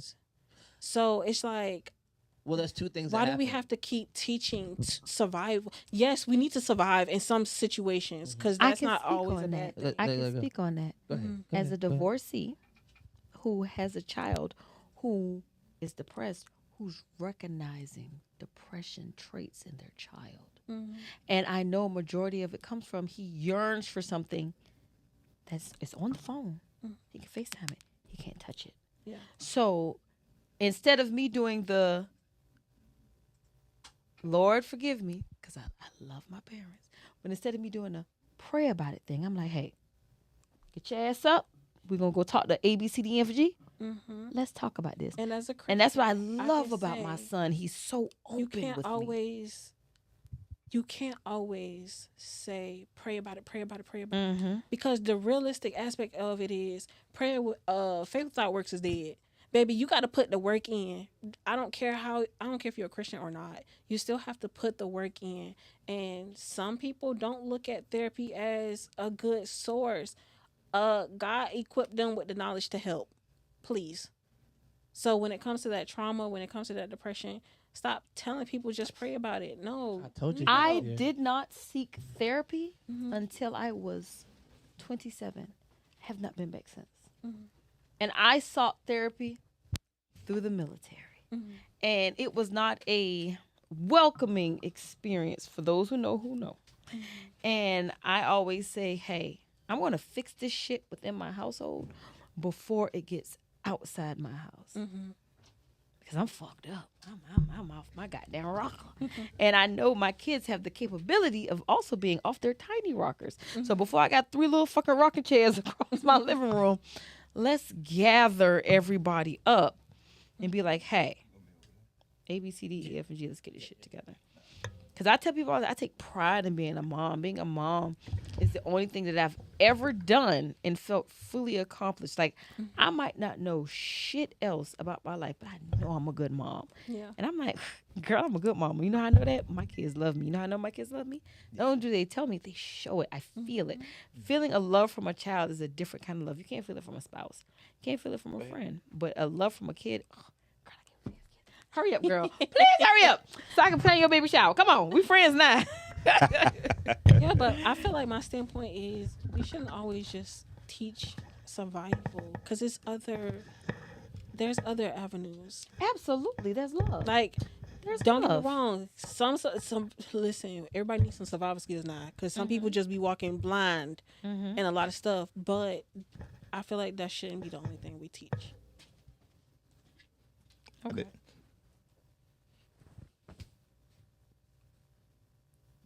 How y'all Yeah, doing? right. How y'all doing? Yeah, y'all. Keenan so damn late, y'all. Yeah, I'm so extra late. I ain't gonna lie to you. But I'm here Mind though. you, Keenan is the one that told me to come. Wait a He minute. was not here. Wait a minute. Putting your shit out. I don't give a damn. You do it automatically. I ain't even been on here for 7 mad. seconds yet. It's It was Keenan, y'all. Come on, play the applause. It's Keenan. he gonna We got to do it manually. yeah. Shoot. I do it.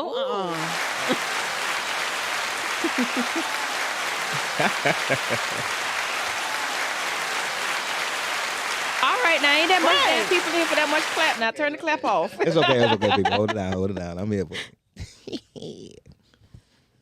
But I feel like everything we talked about, just like you said in the beginning, all falls back into accountability. I have to take accountability in my behaviors and my actions. And I'm also going to take accountability in my children's behaviors and actions because I'm feeding into them. These are miniature versions of me. I see it all the time in my oldest, and it's scary because, unbeknownst to everybody, I'm a street nigga. I act like this, but I'm a street nigga. So I often get scared and afraid when he says certain things because I'm like, no, baby, we're not going to do it that way. But then I often get chastised for babying him or being But too easy on him. But I'm like, this is my baby. I done been through You've heard a some shit. lot of stuff that you weren't here for. But what are you what are you hearing so far? I'm trying to get the basis on the exact like conversation, but We everywhere, child. We I all know. over the goddamn. I mean, we I like all the kids. over the place. So I like the kids part because you know me, I got a whole bunch of kids. You got so, a lot of kids. Hold on now. Don't do him like that. I do. I got a bunch of kids. Though. I ain't gonna lie to you. I mean, I don't know how many, but dang. I got 4 kids. That's not a lot. Well, 4.33. That's a lot. How you got not a 4, lot. how you got 4 kids? I in know a people possible? with Like, more. That's not Well, a it's lot. not a. It's like I got an X for always. Hold on, wait, a possible. It's not a possible. It's Oh. 0.33. No possibles. Oh. No possibles. I was gonna say, goddamn, we ain't talking in a minute, but shit. I know. No, yeah. No possibles right now. Not right now. But I'm young and virile. Look, I don't care. I know I look 39. I mean, I know I am 39, but I don't look it. I don't feel like it either. But if we're talking about impressions on kids or teaching them or things like that, me personally, I'm a proponent of you need a mama and a daddy because, in my humble and personal opinion, mamas can't teach what daddies could teach, and daddies can't teach what mamas could I teach. can't teach my son a goddamn thing about how being a man. I can't teach him shit about being a man. What the hell? I can teach you the girl version, the softer version, but I can't say, hey son, this is what a man would do. How my dad got a vagina, baby? I don't know shit. And that's what I like.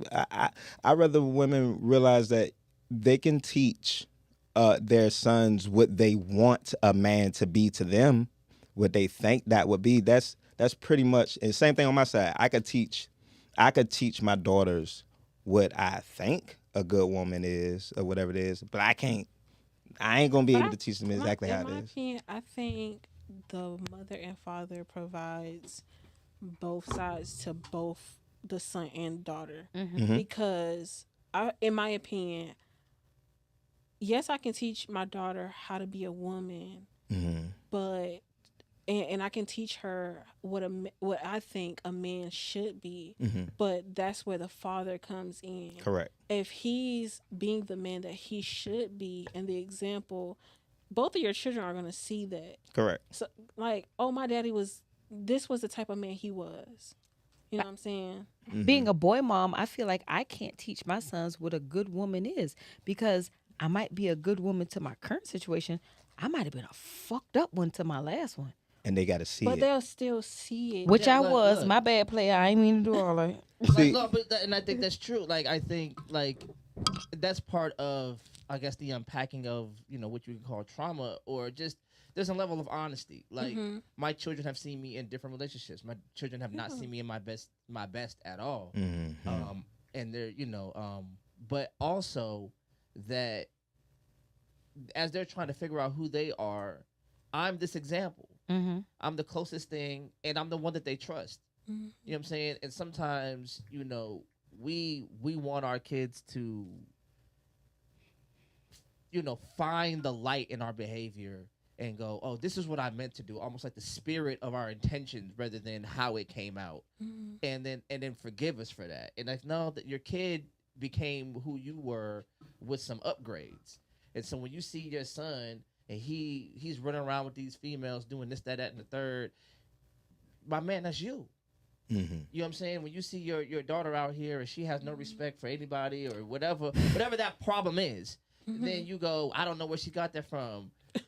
My son don't know the difference between a broke bitch and a regular one. He think I'm rich as fuck. I'm like, oh, honey, I got to get you together, baby. I'm a broke ass bitch. Look, They think you a super lady. They think I'm a motherfucker. But you know what? As they should. Because That you goes make it back happen, to but the you make it happen. raising. That goes back to what I said earlier. When my kids look at me, they see Superwoman. And I brag on that. That's that and the way I work at my 9 to 5 is the only two things I feel like I can really brag on. Like, hey, I know I'm doing this right.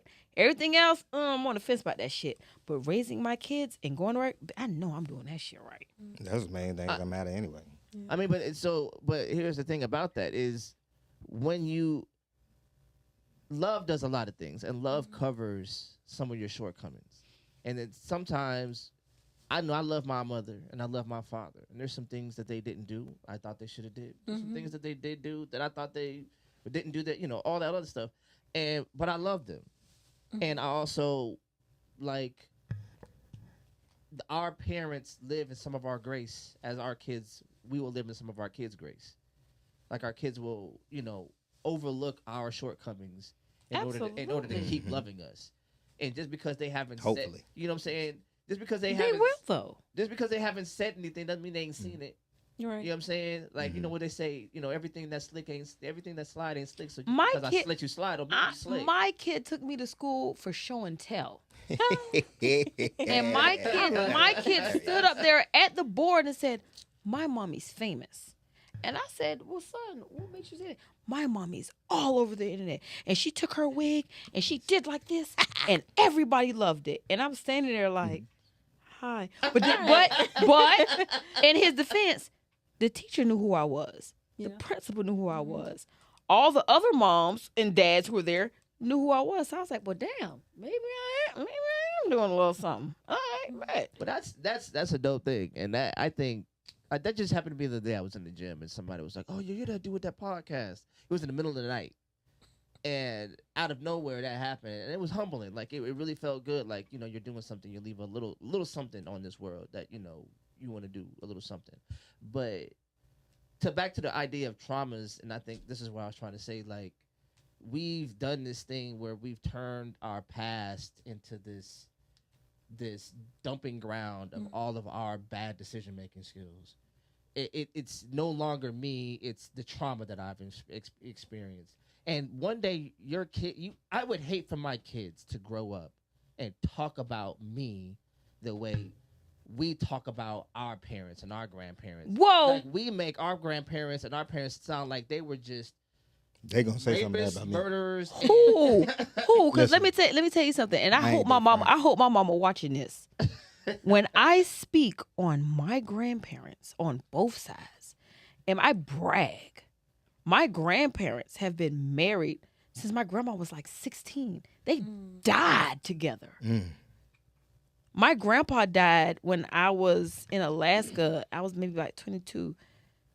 But that's the last man my grandma ever loved. My parents are still married. I take pride in that. So when I talk to my partner, I'm like, hey, this is the type of family I come from. Marriage is important. Being together is important. I don't fuck with the multiple shit. I got the ability because I got options.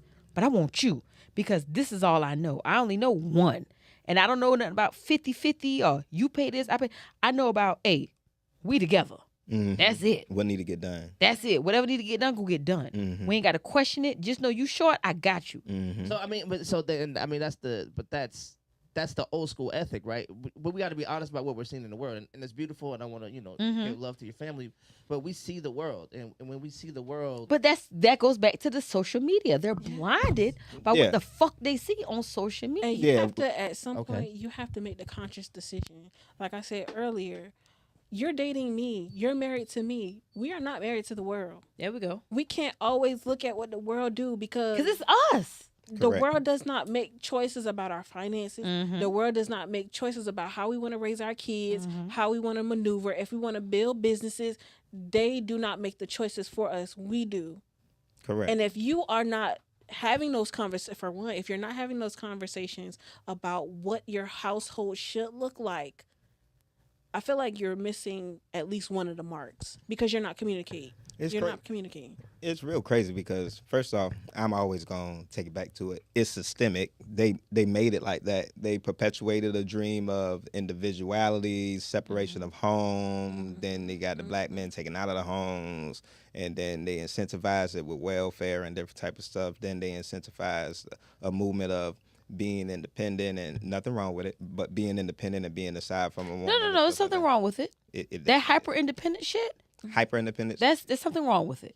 Okay. You are absolutely Let's correct. put it There's out there. something wrong with it. Especially when, like, if women want to say something about hypersexuality and men, please, the hyper independence. That hyper independent shit is crazy. That's crazy. How you want a man, but you want to not. You want to be the man and want a man at the same time. No. No. Just like I said earlier, once I get a man, I don't know how to do shit. What? I think one of the problems is It's so sad right now. lack It's crazy. of- I believe in gender roles to a certain extent. There's nothing wrong with saying that, though. Come on, you can say Because, it. you It's know, some people don't understand. God made us different. Correct. For We are a not, reason. We're not. Yes, I can do what a man does. I can. Do you want to go? But I don't want to do that. Do you All want to of go you cut got the grass? But Do you want a to go lot cut the of grass? us- a lot of us have been put in some of those situations where we kind of had to be the man. But at some point, and this, That's because I married a bitch. This is. It's decisions. Yeah. It's decisions we made. Picking the wrong partner, but it's also understanding our roles and what that entails. And at some point, we have to decide as a female, I have to let go of this because I do have a man in my presence. And I want to let him be a man. And as a woman, if you are not allowing your man to be a man and you are being the mama all the time to your man, you are failing. Listen. Because I cannot always tell my man, you need to do this, you need to do this. Can you do this? Please. Can you take out Talk the to me trash? nice. Listen, niggas, men are simple creatures. Yeah. Just talk to me nice. I keep hearing that. Simple. We are very simple. If you talk to me the right way, I'll do whatever you want. And it's a learning. It's a Women learning. are insulted by how simple men are. We are. Let me tell you Because something. y'all think too much. Ooh, let me tell you something. And it's funny you say that shit. I have been overthinking every little thing that I do. Because in my brain, I want to impress you. So I'm overdoing it, and then you're like, fuck, and I had it so much now, it ain't even impressive no more. So now I'm like, fuck, I got to re-strategize to think of how to impress you. You know where that comes from sometimes? Trauma. Yes, but I've been in plenty of relationships where I had to prove myself. All right. I had to prove myself worthy, or I felt the need. She keep calling me out. Felt the need. I felt the need. There it to goes. Feel, but reality is, if you are constantly trying to prove yourself, and I'm calling myself out because Say if it. you're constantly trying to prove yourself to a man and how worthy you are, or trying to prove that you're a wife material, guess what? That's not the man for you. Thank Yeah. you. You got to it. I just wanted to be quiet That's not the until you man. And I had got to to the learn land of that. plane. I really had to learn it. So many people, and that's why I wanted to come to, because I said that thing. So many people put themselves, and this is where accountability really comes in at. So many people keep themselves in bad relationships or bad situations, and then get blowed and complain about how they were treated in said relationship when they shouldn't have been in there in the first place. And that boils Like- down to you loving yourself in the beginning. And this is the other thing that happened. That's why I said most of the time people get distracted by the things that attracted them to that person. If you say it out loud, it sounds really good because it kind of like rhymes and stuff like that. But like that's what happens. So like, ooh, I like how you do this, or I'm lustful for you, and then you do this little thing that I like. And so I'm going to ignore that you really get on my nerves when you don't clean up, or if you say this thing to me, or if you out here hoeing, or if you out here not paying me attention or disrespecting me and stuff. These things happen. And now, because you're distracted from those things, or you get some kind of obligation to feel like you have to be in this relationship, or you have to prove yourself. Right. Now you're suffering and taking on things that you don't even have to take on. But it's funny you talk voluntary. about proving yourself, because I feel like I personally always have to prove myself, because that goes back to the borderline personality disorder. I have the constant feeling of I'm not good enough. I don't think it's a personality disorder. Oh, honey, I'm disordered like a No, I motherfucker. mean- It's a woman thing. A part of me don't want you to claim Man that thing. because I don't we want to have claim it, girl. I'm we tired have of to it. actually take account of our lives. It actually comes from something. To me, the seeking approval, I know where it came from. It came from me seeking approval from our grandmother. I was the only girl, and my mama watching this, Lord. I gotta speak the truth, okay? Growing up, my brother, my oldest brother who passed, he was the first born to live. My mom had 2 miscarriages before him. But my grandmother, now I had a conversation with my mom and my auntie, and she wanted me to be tough, but I didn't perceive it that way. It felt like I had to always like try to prove that I was worthy. Yeah, it felt like rejection for real. And that's where, if I ever get in a space of seeking approval, that's where it came from. But you know, I can relate with that. In my situation with one of my grandmothers, it was always a weight thing. My weight was the subject of a lot, to the point where I got weight loss surgery because I'm like, fuck, I'm tired of being the fat motherfucker because this is always. And then now that I'm an adult and I've had it, my weight is still a subject because now I'm too small. Or Lord forbid I gain 10 pounds because I'm happy now. Oh, you big again. But So yeah, it's like- it's really a spiritual thing. Motherfucker. Believe it or not. Yeah, people definitely have to learn how to be content with themselves because everybody always gonna have something to say. I mean, yeah. I mean, so when you have a nexus, you gotta be able to like you find that center point. Like, I understand like why I felt like I needed to perform and gain acceptance. I saw how the men that I admired were received by the women I desired, and I was like, yo, the me that I am now ain't getting it. The nice kid, the da-da-da-da, that's not getting it. Who do I have to be received the way I want to be received? And if I didn't feel like me was effective. So I learned how to be that. I disobeyed who I truly was. And for a long time, I didn't like myself because I hadn't invested in myself. I didn't even know who that nigga was for a while because I didn't run into him on a daily basis. I was outside being somebody else, but that somebody else was effective. But That's how I knew I had to get divorced. But keep going. No, go ahead, brother. Go ahead. Oh no, I'm just saying that's how. But that's cool exactly and how I all. knew But I had to now be. I'm looking for a partner that I can not only invest in myself. Let's get this motherfucking money. You get this paper Let's get this money together. because I live a certain type of lifestyle where you either have to tolerate me or it's like, because I live a fast pace, a fast money lifestyle. I always tell people I'm like a dealer, but I'm not because I'm selling videos, I'm selling pictures, I'm selling me. So I have to deal with somebody that can tolerate that type shit. But see, the thing is, the word should not be tolerate, and that's the thing. People need to like who like them. We have preferences set up, or beliefs or ideas set up on who we should talk to and stuff like that, and it's generally based off of something random. It's generally based off of either some social norm or something that's been going on that's popularized and stuff like that. And again, that's why we be dealing with people who really don't like us. It shouldn't be so hard. Like now, like women be asked, because I'm single now, so women be asking like, what do you want or what are you looking for and stuff. I say I'm looking for alignment. That's what I'm looking for. I'm looking for alignment. Because I don't want to have to force myself to fit in what you want me to be. That's not what I'm here for. I'm a big grown 40-year-old man almost. In October 23rd I would be, but I can't sit up here and reinvent myself again. I need somebody who's going to love me, like me, for me. You feel me? So then they can be themselves. Let me not have to focus on figuring out who I need to be while I'm with you. So then I can fully focus on being with you, if that makes sense. But I want you to be you when you're with me. Correct. But my thing is, okay, That's if you be you and I be me and we could be each other together, that's a long-lasting relationship, in my opinion. You feel me? I have a few opinions. Go ahead. So my first thought was the same thing. You should never want to be with somebody that just tolerates you. My second thought is kingdom marriages do exist. That's God putting you with somebody. They're not going to tolerate you. They're going to invest in you.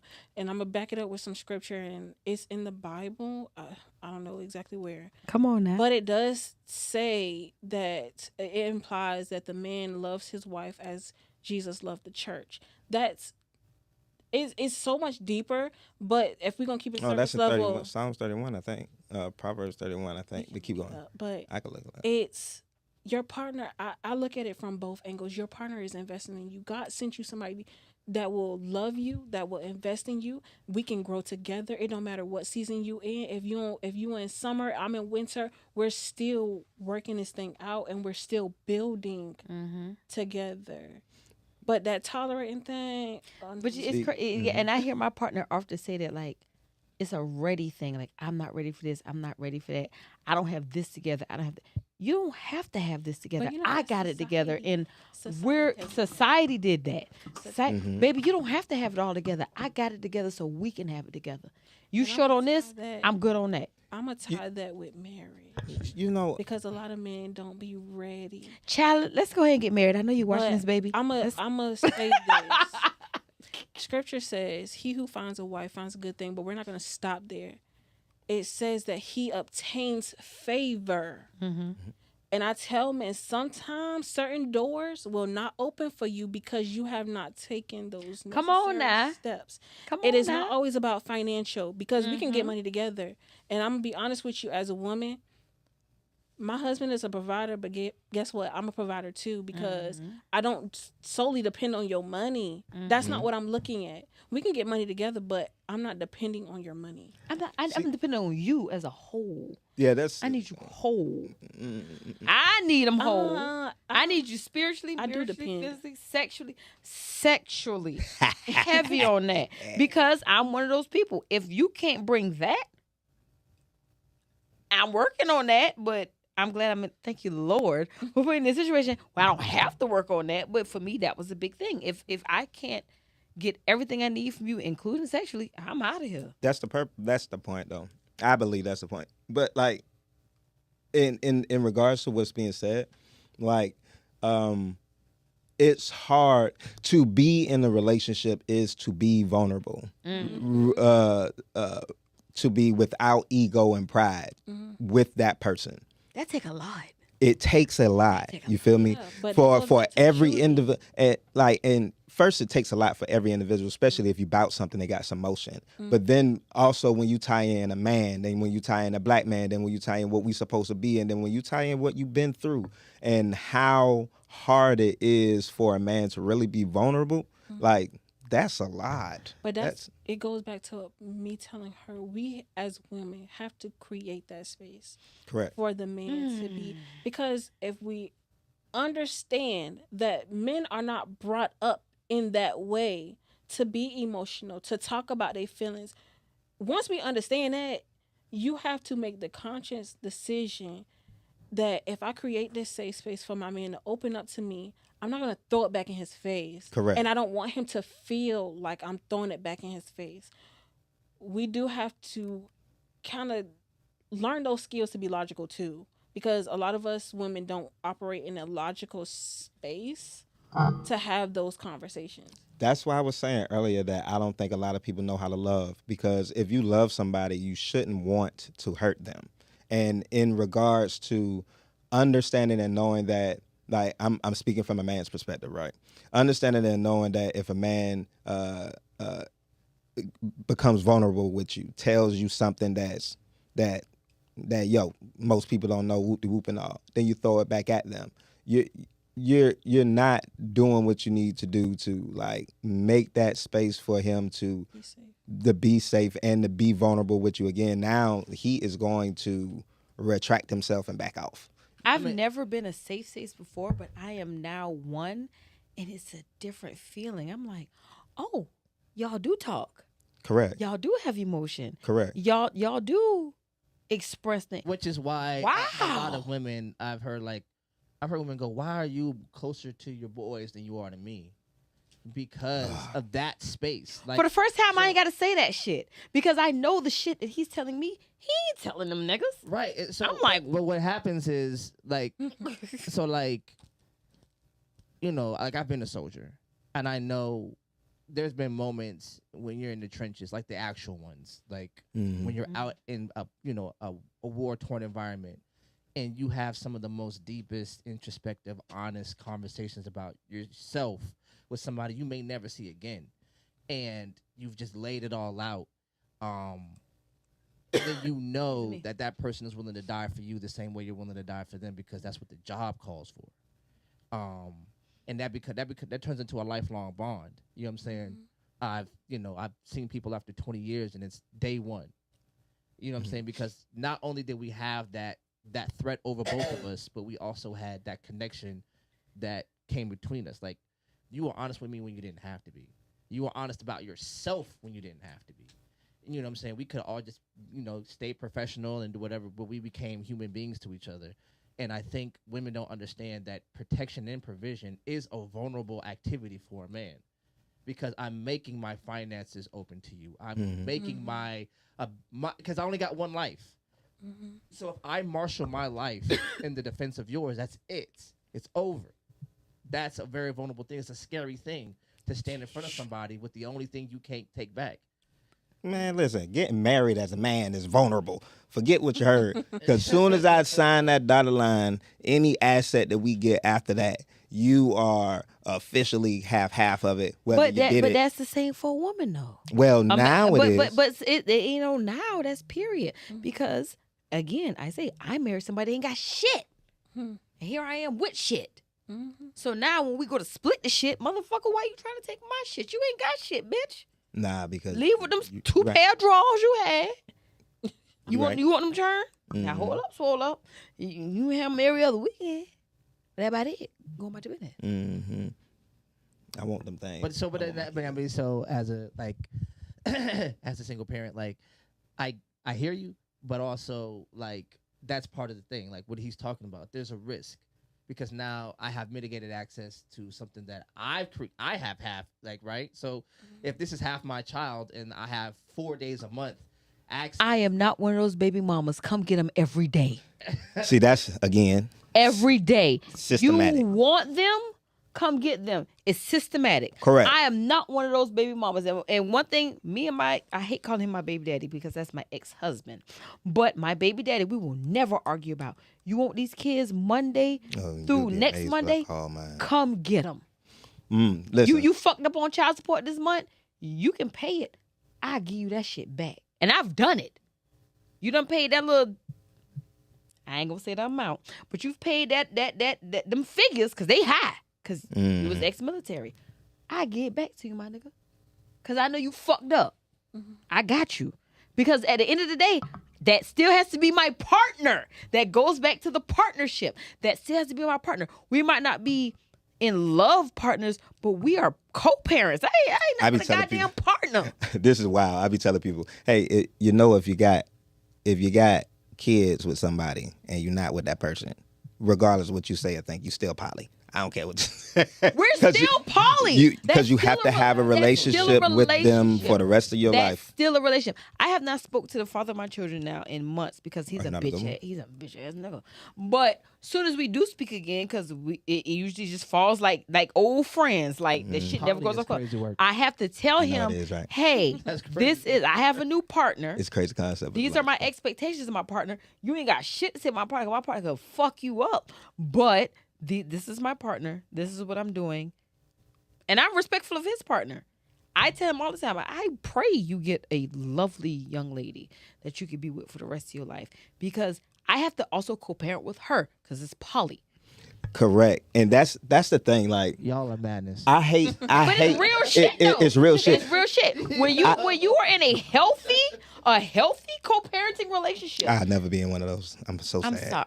Yes, you will. No, I won't. Well, how long have you been divorced? No, I won't. How long have you been It divorced? doesn't matter. It does matter. No, it doesn't. I'm telling you. I'm here to tell you as your No, it's not. friend. Like, fuck all the bullshit. Because me and you are friends before anything. Yes, and you don't know the half. Nigga. You don't know the half. I A went quarter. viral on the internet for writing a song on how I ran my baby daddy over with a car. What- I'm here to tell you it gets better. Listen, I need to do a GoFundMe, and I also need to do a song and a comedy special on the stuff that done happened to me. I got a low key Tubi movie. But you want to know what? promise You want to know where that comes from? Once they lose the love for you, it gets better. That's never gonna happen. I'm Keenan. No, I'm sorry, And but guess not what? saying I like thought that. it wasn't good. I thought it was never gonna happen either because I was Melanie. I say, please find a bitch that fuck you better so you can take care of your kids. And I said that in court. Find you a bitch that'll fuck you better so you can take care of your children. I'm because asking I that, shouldn't too. be involved when it comes to these kids. Get the fuck on. But his, you know, Don't be huffing and puffing over there in the corner because I ain't forgot about you, baby. Come Yeah, on. it's some things that just can't be. because again, and I have some friends who are going through this, and I try to have this conversation to be straight up with them. Like, it's gonna sound like I agree with that weird sentence you used, but What weird is this? The poly? yeah, that thing. We poly. It is. We poly, but we if ain't you fucking not everybody. with, you have to have a relationship with these people for the rest of those kids' life. But that's Yeah, fuck 18. That shit is forever. I think just say co-parenting. No, We poly. y'all made up that word co-parenting. But it's like there's for the idea of co-parenting. Co-parenting to me is like being a diabetic, right? You're on this medication that just because it's sustaining you doesn't mean it's like natural. Like your body's not functioning correctly, and it's never gonna function correctly. How old is your And youngest child, if you don't mind me asking? My youngest, 11. How's your oldest? 26. My youngest is 6. Yeah, We yeah. poly. It depends on the relationship that you And have he's- with your and- co-parent. Yeah, too. and What my I'm saying- child is but special the point- needs. But the point I'm trying to make, and that's a consideration. But the point I'm trying to get to is like, because your diabetes is maintained, doesn't mean you're healthy. You're not. You just ain't gonna die tonight. But this has markedly changed the trajectory of your life, trying to maintain this one thing. Co-parenting is that. That's not natural. That's not how it's supposed to work. So, This is in other words, what they're saying is valid. yes, that's why I Alright said then. that. That's why I said Correct. it's gonna So sound we like can I move on. agree. Yeah, it's what it is. I prefaced it with saying that it's gonna sound like I agree with you. I'm also not you gonna. agree. I'm also not gonna say it's not. I don't like the natural. wordplay, but I'm not like, gonna go you down know. I that. tell people all the time, I get paid for bashing my baby daddy. I don't give a fuck. How do I get- do that? I need to get on that. The internet, baby. I stay in the studio freestyling my ass off. See, I I'm get a paid man. for bashing you on the internet. I You don't don't give a fuck. I understand, support you. Fuck your baby mama. I support it. They gonna But call in the me same something sense, stuff. They gonna I call me never bashed him in front of the children. I have purchased gifts for my kids and say, look what your dad sent you today, which I have now learned via therapy that is unhealthy. What's unhealthy? Prime example, school time. Mhm. I bought all the uniforms, supplies, the shoes, everything. I said, look what your father bought. I don't Your know. daddy mean, wanted- But Why I you don't did think that? that's necessary. I did it because I don't want to paint him as the bad guy because you motherfuckers, not you in particular, and not you in That particular, face is crazy, but you bro. motherfuckers Yes. have painted all of us, and he has too, as bitter. I'm bitter. You want to know why I'm bitter? I'm not bitter because I want to let you get your kids. You can get these motherfuckers when you want. I'm bitter because I want to fuck you. Now, and I hope you're a bitch watching this. Oh, well, that's how some of them are, but just remember what dads are painted But immediately. And they talk Like, about bitter baby mamas all the time. because We don't talk- there's But we don't talk bitter baby about mamas. bitter baby daddies. Yes, y'all do. Y'all don't say bitter baby daddies. Y'all say niggas ain't shit. No, I say bitter baby daddies. Well, you can say that, It's summertime. but I'm when trying you to be talk outside. about Young Miami baby just dropped a daddies. song, baby. I'm trying to be on I'm top just of in a the corner. convertible. Well, check this out. Check this out. All right. Now, mind Let's you. go. Now, mind you. Like I'm. Forgive me, y'all, but I'm a good daddy. I don't care. Just like You are. I'm I a good agree, daddy, 100%. and I was a good husband too. But You were. when I'm single, every time it ends up coming up, because I really don't like talking about it, because I don't want to lingo and stuff. Every time I say, "Oh yeah, I was divorced," the first thing that I hear is, "What did you do?" But that's not just from a male standpoint. I tell guys all the time, I'm divorced. What did you do? I said, do I just look like I did something? They be like, yeah. Okay, now Mel. Don't start. He said I'm he like, do gonna I have a look about me that looks like I ain't shit? I mean, you don't. Not that But you ain't I shit. didn't always look like this. You got to remember, when I got divorced, I was damn near 400 pounds. So, motherfucker, what did I do then? Yeah. Eat, exist? I don't know. I got you. I got you on that. Though I feel like I speak to my ex-husband about this, and he'll quote me. The worst thing I ever did was tolerate him. I forgave a lot of shit. I painted red flags green, and I dealt with shit that was unhealthy because of the sanctity of marriage. Oh yeah, you Because can't do God that. told me. Okay, we got something. We got a comment in the chat. We got a comment in the chat. Chauncey Cooper says relationships / marriages are not equal nowadays because of selfishness and who can do what for another. Once you have children from whoever, everyone has to make ends meet regardless of any situation at hand. That's yeah. dope. That sounds good. Here's my thing. When you separate, Yeah, from that's somebody. a condition. That's Right, a for- fucking and condition. not understanding what love is. when you separate from somebody, you're putting your children in an unnatural situation. Correct. So Unnatural now. It's always unnatural for kids to not have both of their parents. They're made with two people. Yeah. In what in To have- in to- what and state, in what whatever- household? And Well- It's natural now.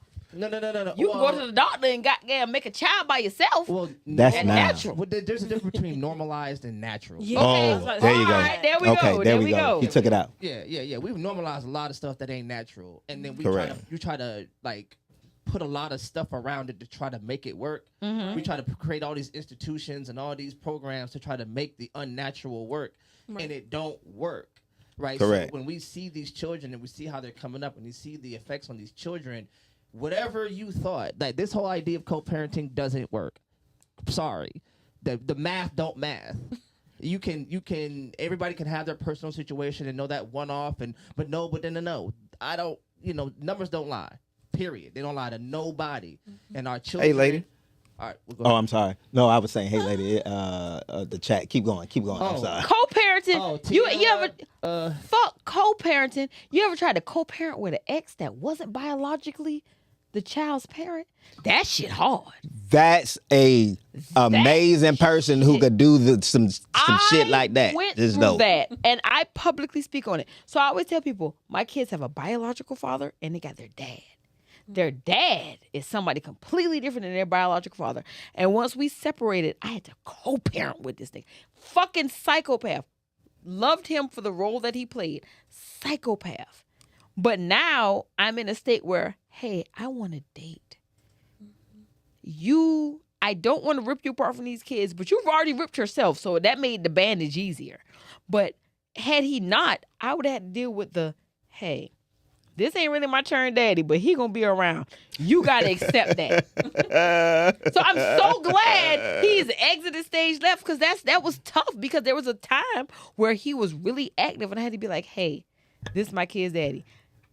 Thank God you look like my kids, but I'm gonna be 100 with you. Nah, ain't So really that's the it. crazy thing, right? So because of the way we get into relationships isn't natural either, but we've normalized it. What do you mean it's not natural? Oh, fucking first? Oh, I stalked my current relationship. I stalked him real bad. Space madness. No, Right. stalk. Diabolical. I ain't gonna lie, but I seen that thing on the computer screen one day. I say, need that. Okay, well then, Yeah. but what I'm I'm an aggressor. right. Aggressor is madness, yo. That's At crazy. least I'm that is good though. It ain't. Yeah, it's not a bad thing. I mean, Let me know you like me. Situation. Yeah, if I want you, I want you. And I need you to know 100%. I want only you. We can either do Gangsta this. delicious. why? Oh, Why we are you- could do this why- the I hard want way. from you. They Really? can't hear you, but I can, and I heard everything you said. Oh, I heard it. And you know, I you heard do it. Good. They hurt. We heard it. Oh, y'all heard it? Hell yeah. Yeah. I watch Boondocks.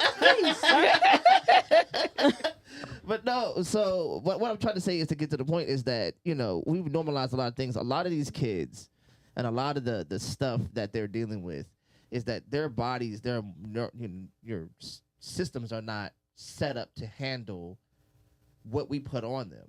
Mm-hmm. They're not set up to be proxy parents because I got to work so much that you got to become a parent at 7 because you're 3 and 4 year old. That shit's Right. wild. All that stuff that we put on them that we've normalized, the latchkey kid, all that other stuff that we've normalized isn't normal. It's problematic, and it raises children who have to unpack those problems in front of strangers, and then all of a But what sudden, did I say earlier? Yep. what'd you say? That we shouldn't just teach our kids how to survive. My kids know zero responsibility, and it's fucked up, but I don't care. Because I want my children to be children. But Yeah, have but to they make- gotta get some responsibility. They'll get something a little later, but as of right now, oh, you want to lay in the bed all day? We gonna watch Pokemon, my boy, and eat pizza? Hell yeah. Yeah. I mean, that's cool. Like, See. and you got kids, and that'll be an amazing memory, and something that'll last. But there has to be proper discipline. There has to be proper matriculation. But my kids Yeah. don't do anything to where I feel like I have to discipline them. I mean, no, With no, no. all due But- respect, so- that's yeah. where the nigga come in. But The, here's- the Yeah. nigga's supposed to be there to be like, get y'all ass up. But no, here's the Well, thing. mama said we ain't gotta do. Get your ass up. But discipline. But you're Go do right. them I things. agree. I agree. They need that. But here's the thing, though. Discipline is not necessarily punishment. Yeah, it's not. That, it It's doesn't have to- structure. It's structure. Yeah, no, I agree 100%. So when it's time to go outside and mow this lawn, or when it's time to do this, I'm Oh not my doing God. that See? My because- baby just mowed the lawn for the first time. Look at that. Yard was fucked up. But he got paid. I paid my boy. As you Fucked up. should pay that He boy. paid. Pay him It what was he owed. fucked up. We just talked You about better this. pay what you owe, Santa. We just talked. I literally just had this conversation with my parents. Like I said, I'm very open with my parents. And I have no secrets with my mom.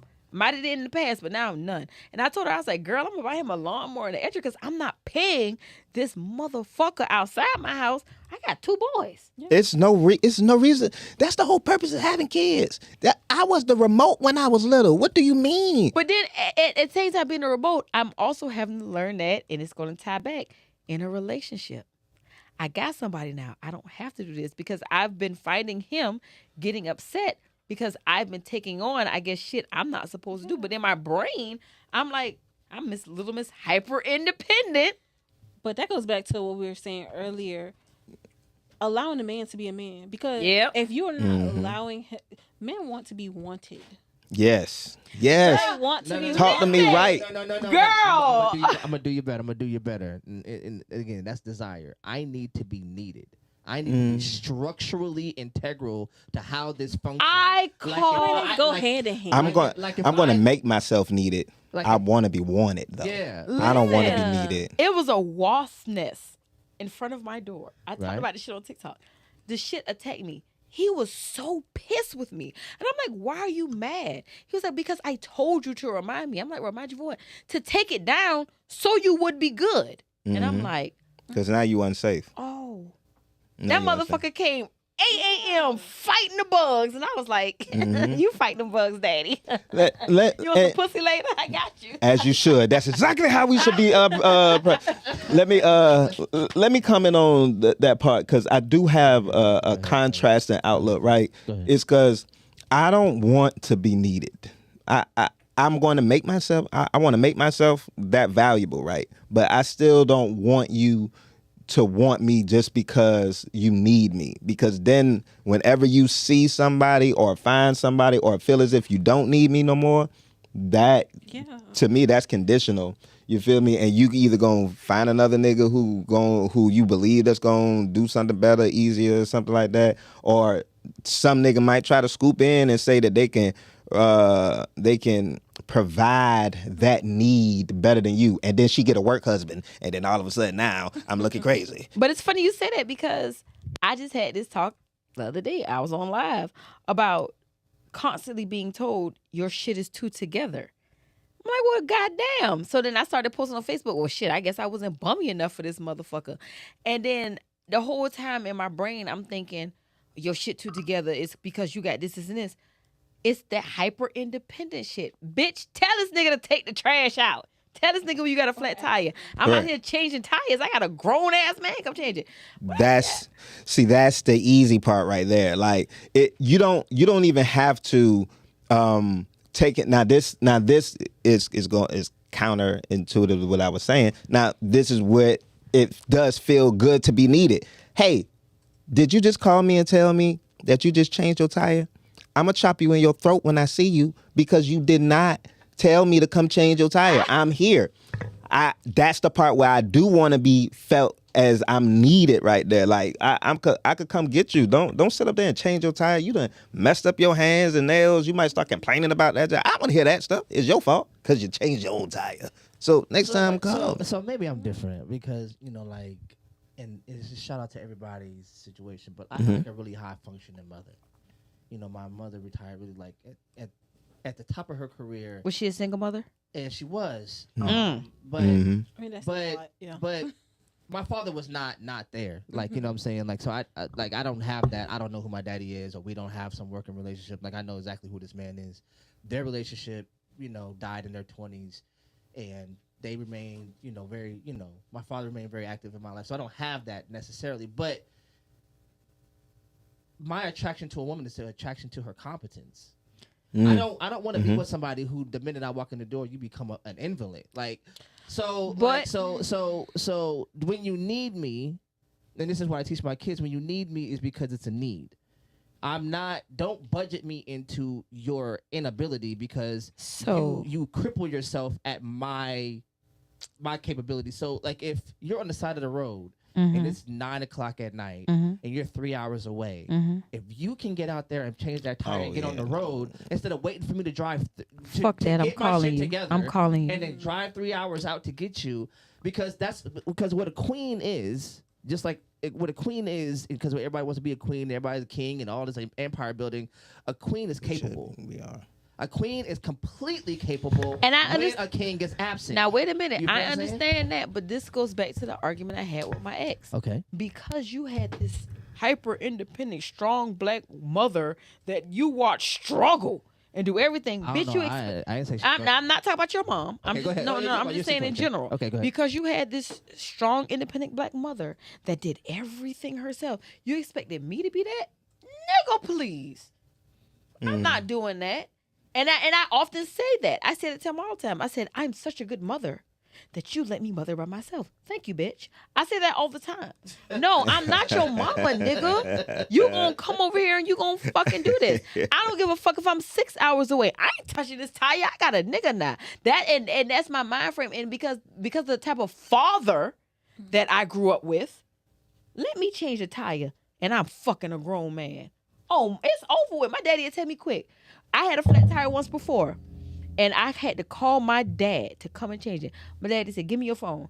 I said, for what? He said, every nigga you text within the last 48 hours gotta go. Listen. Because why the fuck am I here? Listen. I have, like I said, 4 daughters, right? Damn. And Damn. yeah. Don't do him like that. We got a comment. Tierra, BKA Kool-Aid. Okay, better known as Kool-Aid. It's crazy. Being a single mother and being a single woman is two different things. Motherfucking real. Thank y'all. Oh. Fine, y'all. Sorry. It's goddamn real. That's exactly what it is. Yeah. So, Come take these goddamn kids. They bad as hell. Especially that little one that think he's Spider-Man. Come get him. That's the thing.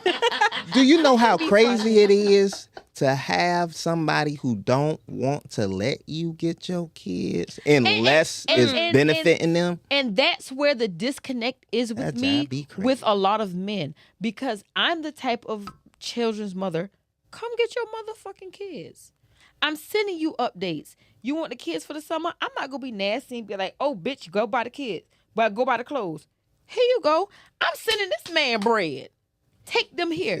Take them there. I'm a different kind of mama. Because in reality, I don't give a fuck what you got. I just want to breathe. I feel like I'm drowning often. I just want to breathe. I can't breathe. I can't sleep. I work a demanding job. You know my job. Yes. And then on top of that, I have another role on top of it that I have to travel now. So I'm like, the fuck? I can't breathe. Just get your kids so I can breathe for a minute. Because they have been latched onto me. And then I have a special needs child. And people always say, well, why do you always say that? I'm like, you don't understand. It's being a mother.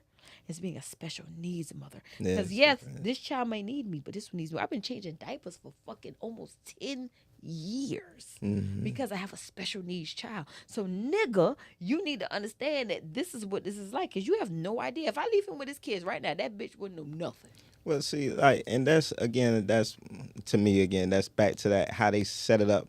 The system is set up to make fathers seem so insignificant in the role of activity. But as a father, you have free will. Because I get it, the system is there to help you. But as a father, you got free will. Can't nothing keep you away from your child. I never take away from that. Ain't shit nigga is an ain't shit nigga. If you don't go get your kids, you don't go get your kids. You don't go get them. Like I'm not saying I that. feel like I see both sides of the coin. I'm gonna say that. Go ahead. Because you may be different and set apart from the next mom. How you operate may not be the same way that the next woman operates. I've witnessed, and I love women, you know what I'm saying? But listen, I've witnessed some women, again, use their children as pawns. Correct. Now you're not allowing the father to see their children. They're crazy as hell. At some point, that man is going to give up on trying to be in a child life. That's logical. And it's not good. It's not correct. It's just it's when you have problems between when you have a strain between the mother and the father with the kids, it don't even strains it doesn't just strains the two parents, it strains the kids too. The kids already got to deal with not having both of their parents there. Then they got to deal with the mama mad or the daddy mad or not seeing the daddy for an extended period of time or only seeing the daddy on 2 weekends a month or whatever it is if they're not being able to see him and stuff like that. I believe it always should come down to the bare boiling part. If two people have kids together, even if I don't like you and you don't like me, it doesn't matter. I still need to come get these kids, and I shouldn't be regulated to a paycheck, $1, And I want to because that can't raise a kid. I want to go back to what you said was unhealthy as far as you buying your children stuff and saying it came from the father. At some point when they get older, they're going to see who was problematic. But I don't think that's unhealthy, because of what I will say is my mom did not talk down about our father to us. Never. She didn't paint him to be the bad guy in any of the situations, despite what they had going on. And she waited till I got older to tell me like the nitty gritty of what happened between them two. I understood. But growing up, You don't understand though. yeah, growing up, he was never painted as a bad person. Never. And I get it as I got older. He had some trauma of his own that he had to sort through that kind of caused him not to fully be there. You know what I'm saying? But that's not the case for every mom. Don't put yourself in position to talk down about that man. Leave the kids out of it. Tiara says, yes, I'd rather have support than child support. Help with the baby. When you got the Friend, money. I need the child support. Fuck the support. I mean, you can have both. But so here's the thing, right? And to his point, and everything you say, 100%. Like, there is a problem where because the undergirding issue is power. There is a power dynamic that women, by and large, in this country are able to exhibit. Whether you choose to exhibit it or not, that's, again, an option. That's something you have on the table. What men have been doing, unfortunately, and I'm not saying it's a good thing, is the only power they have is to leave. Either I can stay and fight, or I can leave. Yep. It's the only two things I have. You know what I'm saying? So if I stay and fight, and a lot of men, most black people make enough to who's that? That's my girl. Okay, that's most people make enough to survive. Most people don't make enough money to access the court. Hello, ma'am. Most men don't make enough money to access the court at the scope that it takes in order to be effective. Correct. Right? So especially if you're on child support, you either have enough money to fight for custody or pay the order. And by virtue of that, the minute you stop paying for the child support, you're already in defiance of the court. So when you go to court, you're already in a bad situation. Because like because I've done this, and because I got custody of my kids not because it was free. It will ruin you financially. Can we talk child support real quick? Because to most of the motherfuckers, I'm not talking about y'all because I don't know y'all life. I'll tell you. Most of the people who argue, oh, this bitch paying for her life with my child support. Pay $100 a month. Nigga, what's that? Oh, I don't know. I'm not that person. How much you paying, friend? A lot of money. I got 4 of them. Oh, shit. Basically, well, technically, to be honest, I'll go ahead and tell you, they have in our paperwork right now that I still have to pay the mortgage. So, and she still get $100, $107. So she's living in the house rent free, mortgage free right now. It's not rent. I don't rent a house. I bought that house. That's my house. But she don't pay no mortgage. So. Damn. Yeah. That's a good man, Samantha. That's a good man. That's a good man. No, it's not. A good man. Not a good man. Well, I am, but it's not. But you know what that sounds like, and this is what I say. Divorce is like a non-compete order. Like, Yes. like I am no longer able to go have another family because you've made can't sure live. I have to take care of this one in complete form. You can have as many she families you can- want because nobody's going to make you take care of these motherfuckers. I got the proof right here on my phone. Nigga done had a whole new family. You don't give a fuck about the one you made or the one you made before mine. I'm just So not. we an ain't have shit to nigga, though. correlate together Yeah, and that meet boils me down and to baby mama number personality one. and who they are. We got to come And together and be morals. like, hey, girl, let's keep these kids together. Thank you, Lord, for good in-laws. Because one thing about it, shout out to my mother-in-law and my sister-in-law. Them motherfuckers would be like, hey, let me come get them kids. Girl, come on. Bitch, you know I'm tired. Come get them.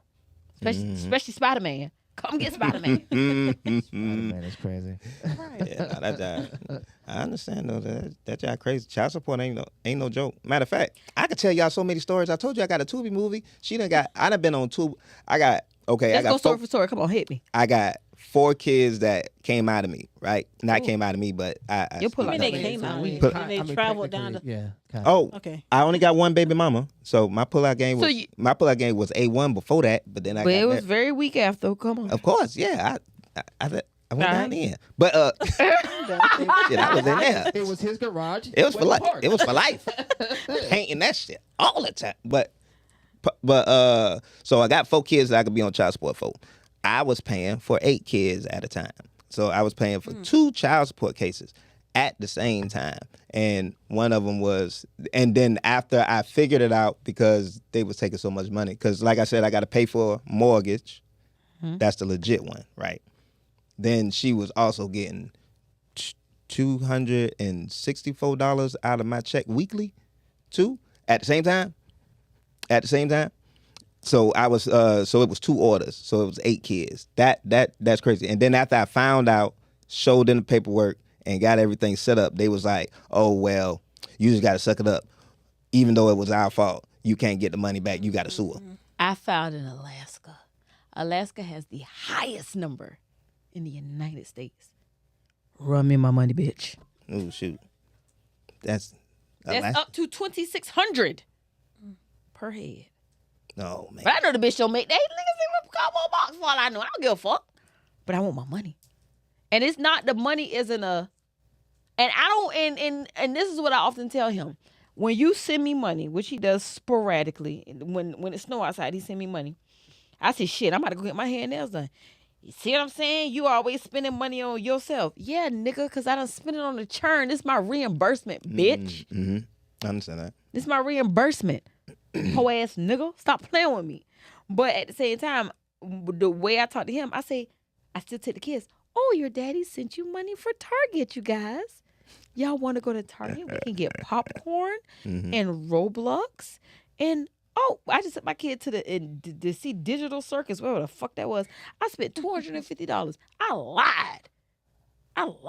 I scraped with a straight face and said, well, your daddy sent us all this money. We can get whatever we want on this website. To paint this motherfucker to look like Superman. I mean, so here's my Whole thing. time, Is that- this bitch painting me to look like Thanos. I don't know what that's Here's my good or thing. bad. Here's my thing, though. I mean, I feel like it's for the bad. because I had a friend who did this, and he was like, "Oh, he only gives me," but he was like, if you're paying child support and you're doing all the things that you're supposed to do, you're doing all the things. So if I'm giving you $9,900 or whatever, and you use that appropriately, I have done these things. You know what I'm saying? That'd be akin to me saying, that'd be akin to you saying you took my money to go pay the bills, and then you said, "Well, I paid the bills." No, I paid the bills. You gave them the money. Not the same thing as paying the bills. I hate when I people. paid the bills. You just made me mad. You gave them the money. Or you I just gave made me you to mad. pay them. I hate when Not the motherfuckers same be thing. like, if you can't survive without child support, then bitch, you can't survive. Nigga, I was surviving good till I had all these kids from you. Mm. You're right. I can do it without your kids. But then thank the Lord God put me that's in a the position. crazy part, right? Because they're your kids when it's about property, but it's his kids when it's about payment. These our children, because they don't look nothing like me. I'm paying for 2 people that don't look like me. I'm Santa Claus. You laughing? I'm dead ass. No. I'm serious. My kid has to go to ABA, and I know it's a lot of autism parents out there that follow. ABA, $250 a session. Sometimes your child got to go 3 sessions a week. That's $750 a week. Now you add it up by 4 weeks in a motherfucking month, and you mean to tell me you complain about giving me $300 a month, bitch? It's And I'm out here shucking and jiving on the internet to get extra motherfucking money. You see, I'm sure I'm shucking and jiving. If you ain't seen none of my videos, I'm shucking and jiving like a motherfucker. Because let's be real, my audience ain't us. exactly. My audience is not us. My audience on TikTok, they don't look like this. Carl OJ in the chat, your man's in them. He talk about your mans and them. I mean, his man's. Said men usually can take care of the kids without no assistance from the mother. Nigga, come get them. Technically speaking, I ain't gonna lie. I can take care of all my kids. But see, that's you because you know your children. My ex-husband don't know nothing about a child allergy, a child size, a diaper size. He don't even know what school they go to. My children are 9 and 7. It's a choice. It's a choice too, because But that was my fault. I'm big into. Fuck nigga. I thought it was dope. He was baking soda. Okay, I ain't gonna lie to you. See, you feel me? You did that's the thing. It's like I'm big on the whole legacy and name and bloodline and stuff like that. So if you have my kid, I'm gonna be in my kid life. Like it's no ifs and ands. Now there's a lot of men that's like me though. There's I want to say there's a whole bunch of men that's like me, and some of them get pushed out. And I'm going to say that some of them get pushed out, but there's also a lot of fuck niggas.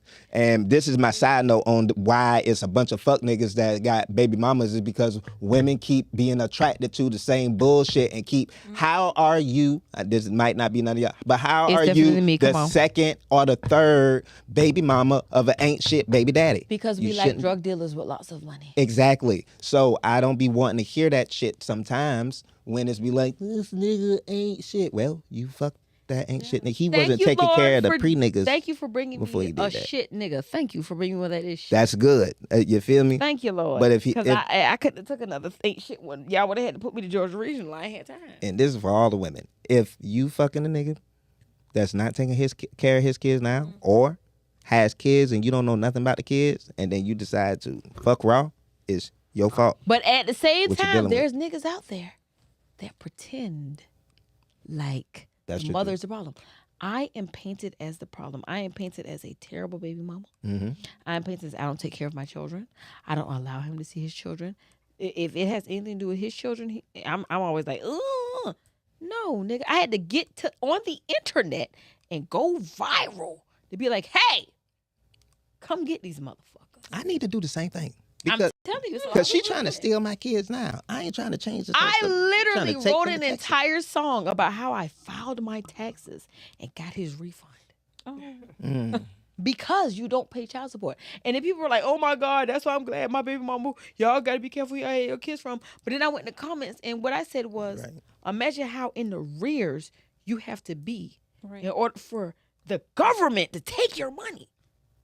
They don't just take your license one day. They don't just take your passport one day. No. They don't just take you have to be completely fucked up for them to be like, hey, let me get that. Let me go ahead and get it. But they be ready to take our shit though. They be ready. Take now, that shit. Because they ain't got no car, no way. like I said, so like with that situation, like both times, because it happened again when I was paying spousal support when I wasn't supposed to because of TPO that they let. That's a whole different story. I'll go into that later. But I'm going into that right now. Yeah, this is like when they started garnishing my check. They just started garnishing my check. I was paying my child support. My child support was straight because it was the little $107 and the mortgage. So I was current and up to date. But then all of a sudden, I was getting $264, but just boop, popped out of my check. Now, at this point in time, I was making a whole bunch of overtime, so I didn't pay attention to it because I was making some good money. But then once my overtime went down, and I was like, wait a minute, hold on. Oh, this way smaller than what I thought. I had to go back and look at receipts. It was $264 to get taken out of my check. That's crazy work. Nah, I And gotta child leave. support to just snatch that shit though. I gotta leave in a second, but before I leave, I want to say this, and I don't never give recognition to the military because the military has done me dirty. But when it comes to children and families, them motherfuckers will get that money. And I do miss when he was in the army because they would be like, "Hey, your wife and children," because a lot of people don't know, and I don't know if it's because I was homeless. I was homeless with a fucking 2-month-old and a 2-year-old. So I said, a motherfucker can't never talk to me because I've slept from pillar to post with an arm baby and a fucking toddler, and I still made it work. And this bitch lied and said, "Well, she in the house, she just don't say nothing." And I walked. Crazy. I when my car got shipped to the motherfucking yard in Charleston, I drove on her. I said, "Hey, that bitch lying. I'm here." And they said, "Well, what you doing here? You just had a car accident." Like I said, if I sit on here and tell my story, I get paid like a motherfucker. They said, "You just had a car accident in California." I said, "How?"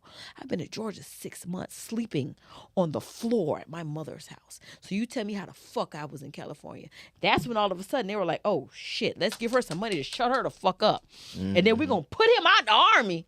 And she ain't going to get shit else after that because they ain't got nothing to do with it." I did not receive my stuff until my child. I got my youngest son, my special needs cat was a preemie.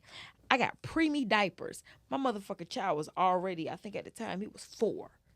I said, "What the fuck I'm gonna do with this? Y'all just now." But the military likes to preach family.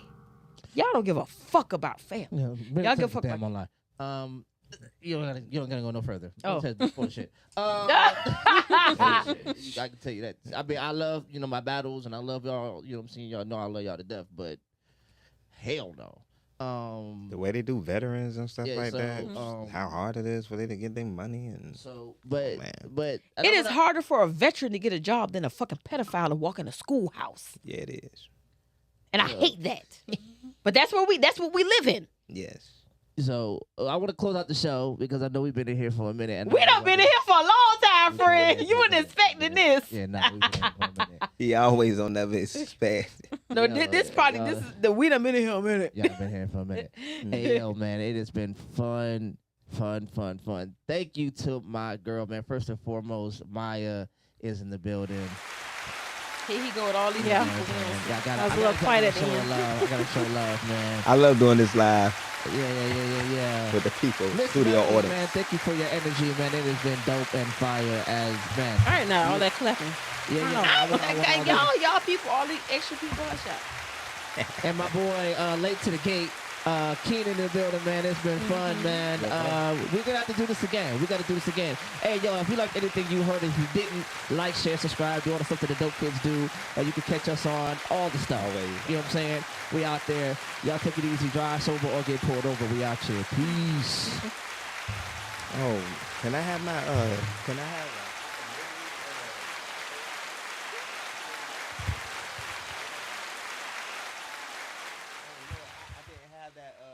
I didn't have my minimum. Can I get a minimum? Yeah, a lot of liquor. Yeah, I know you been bringing them.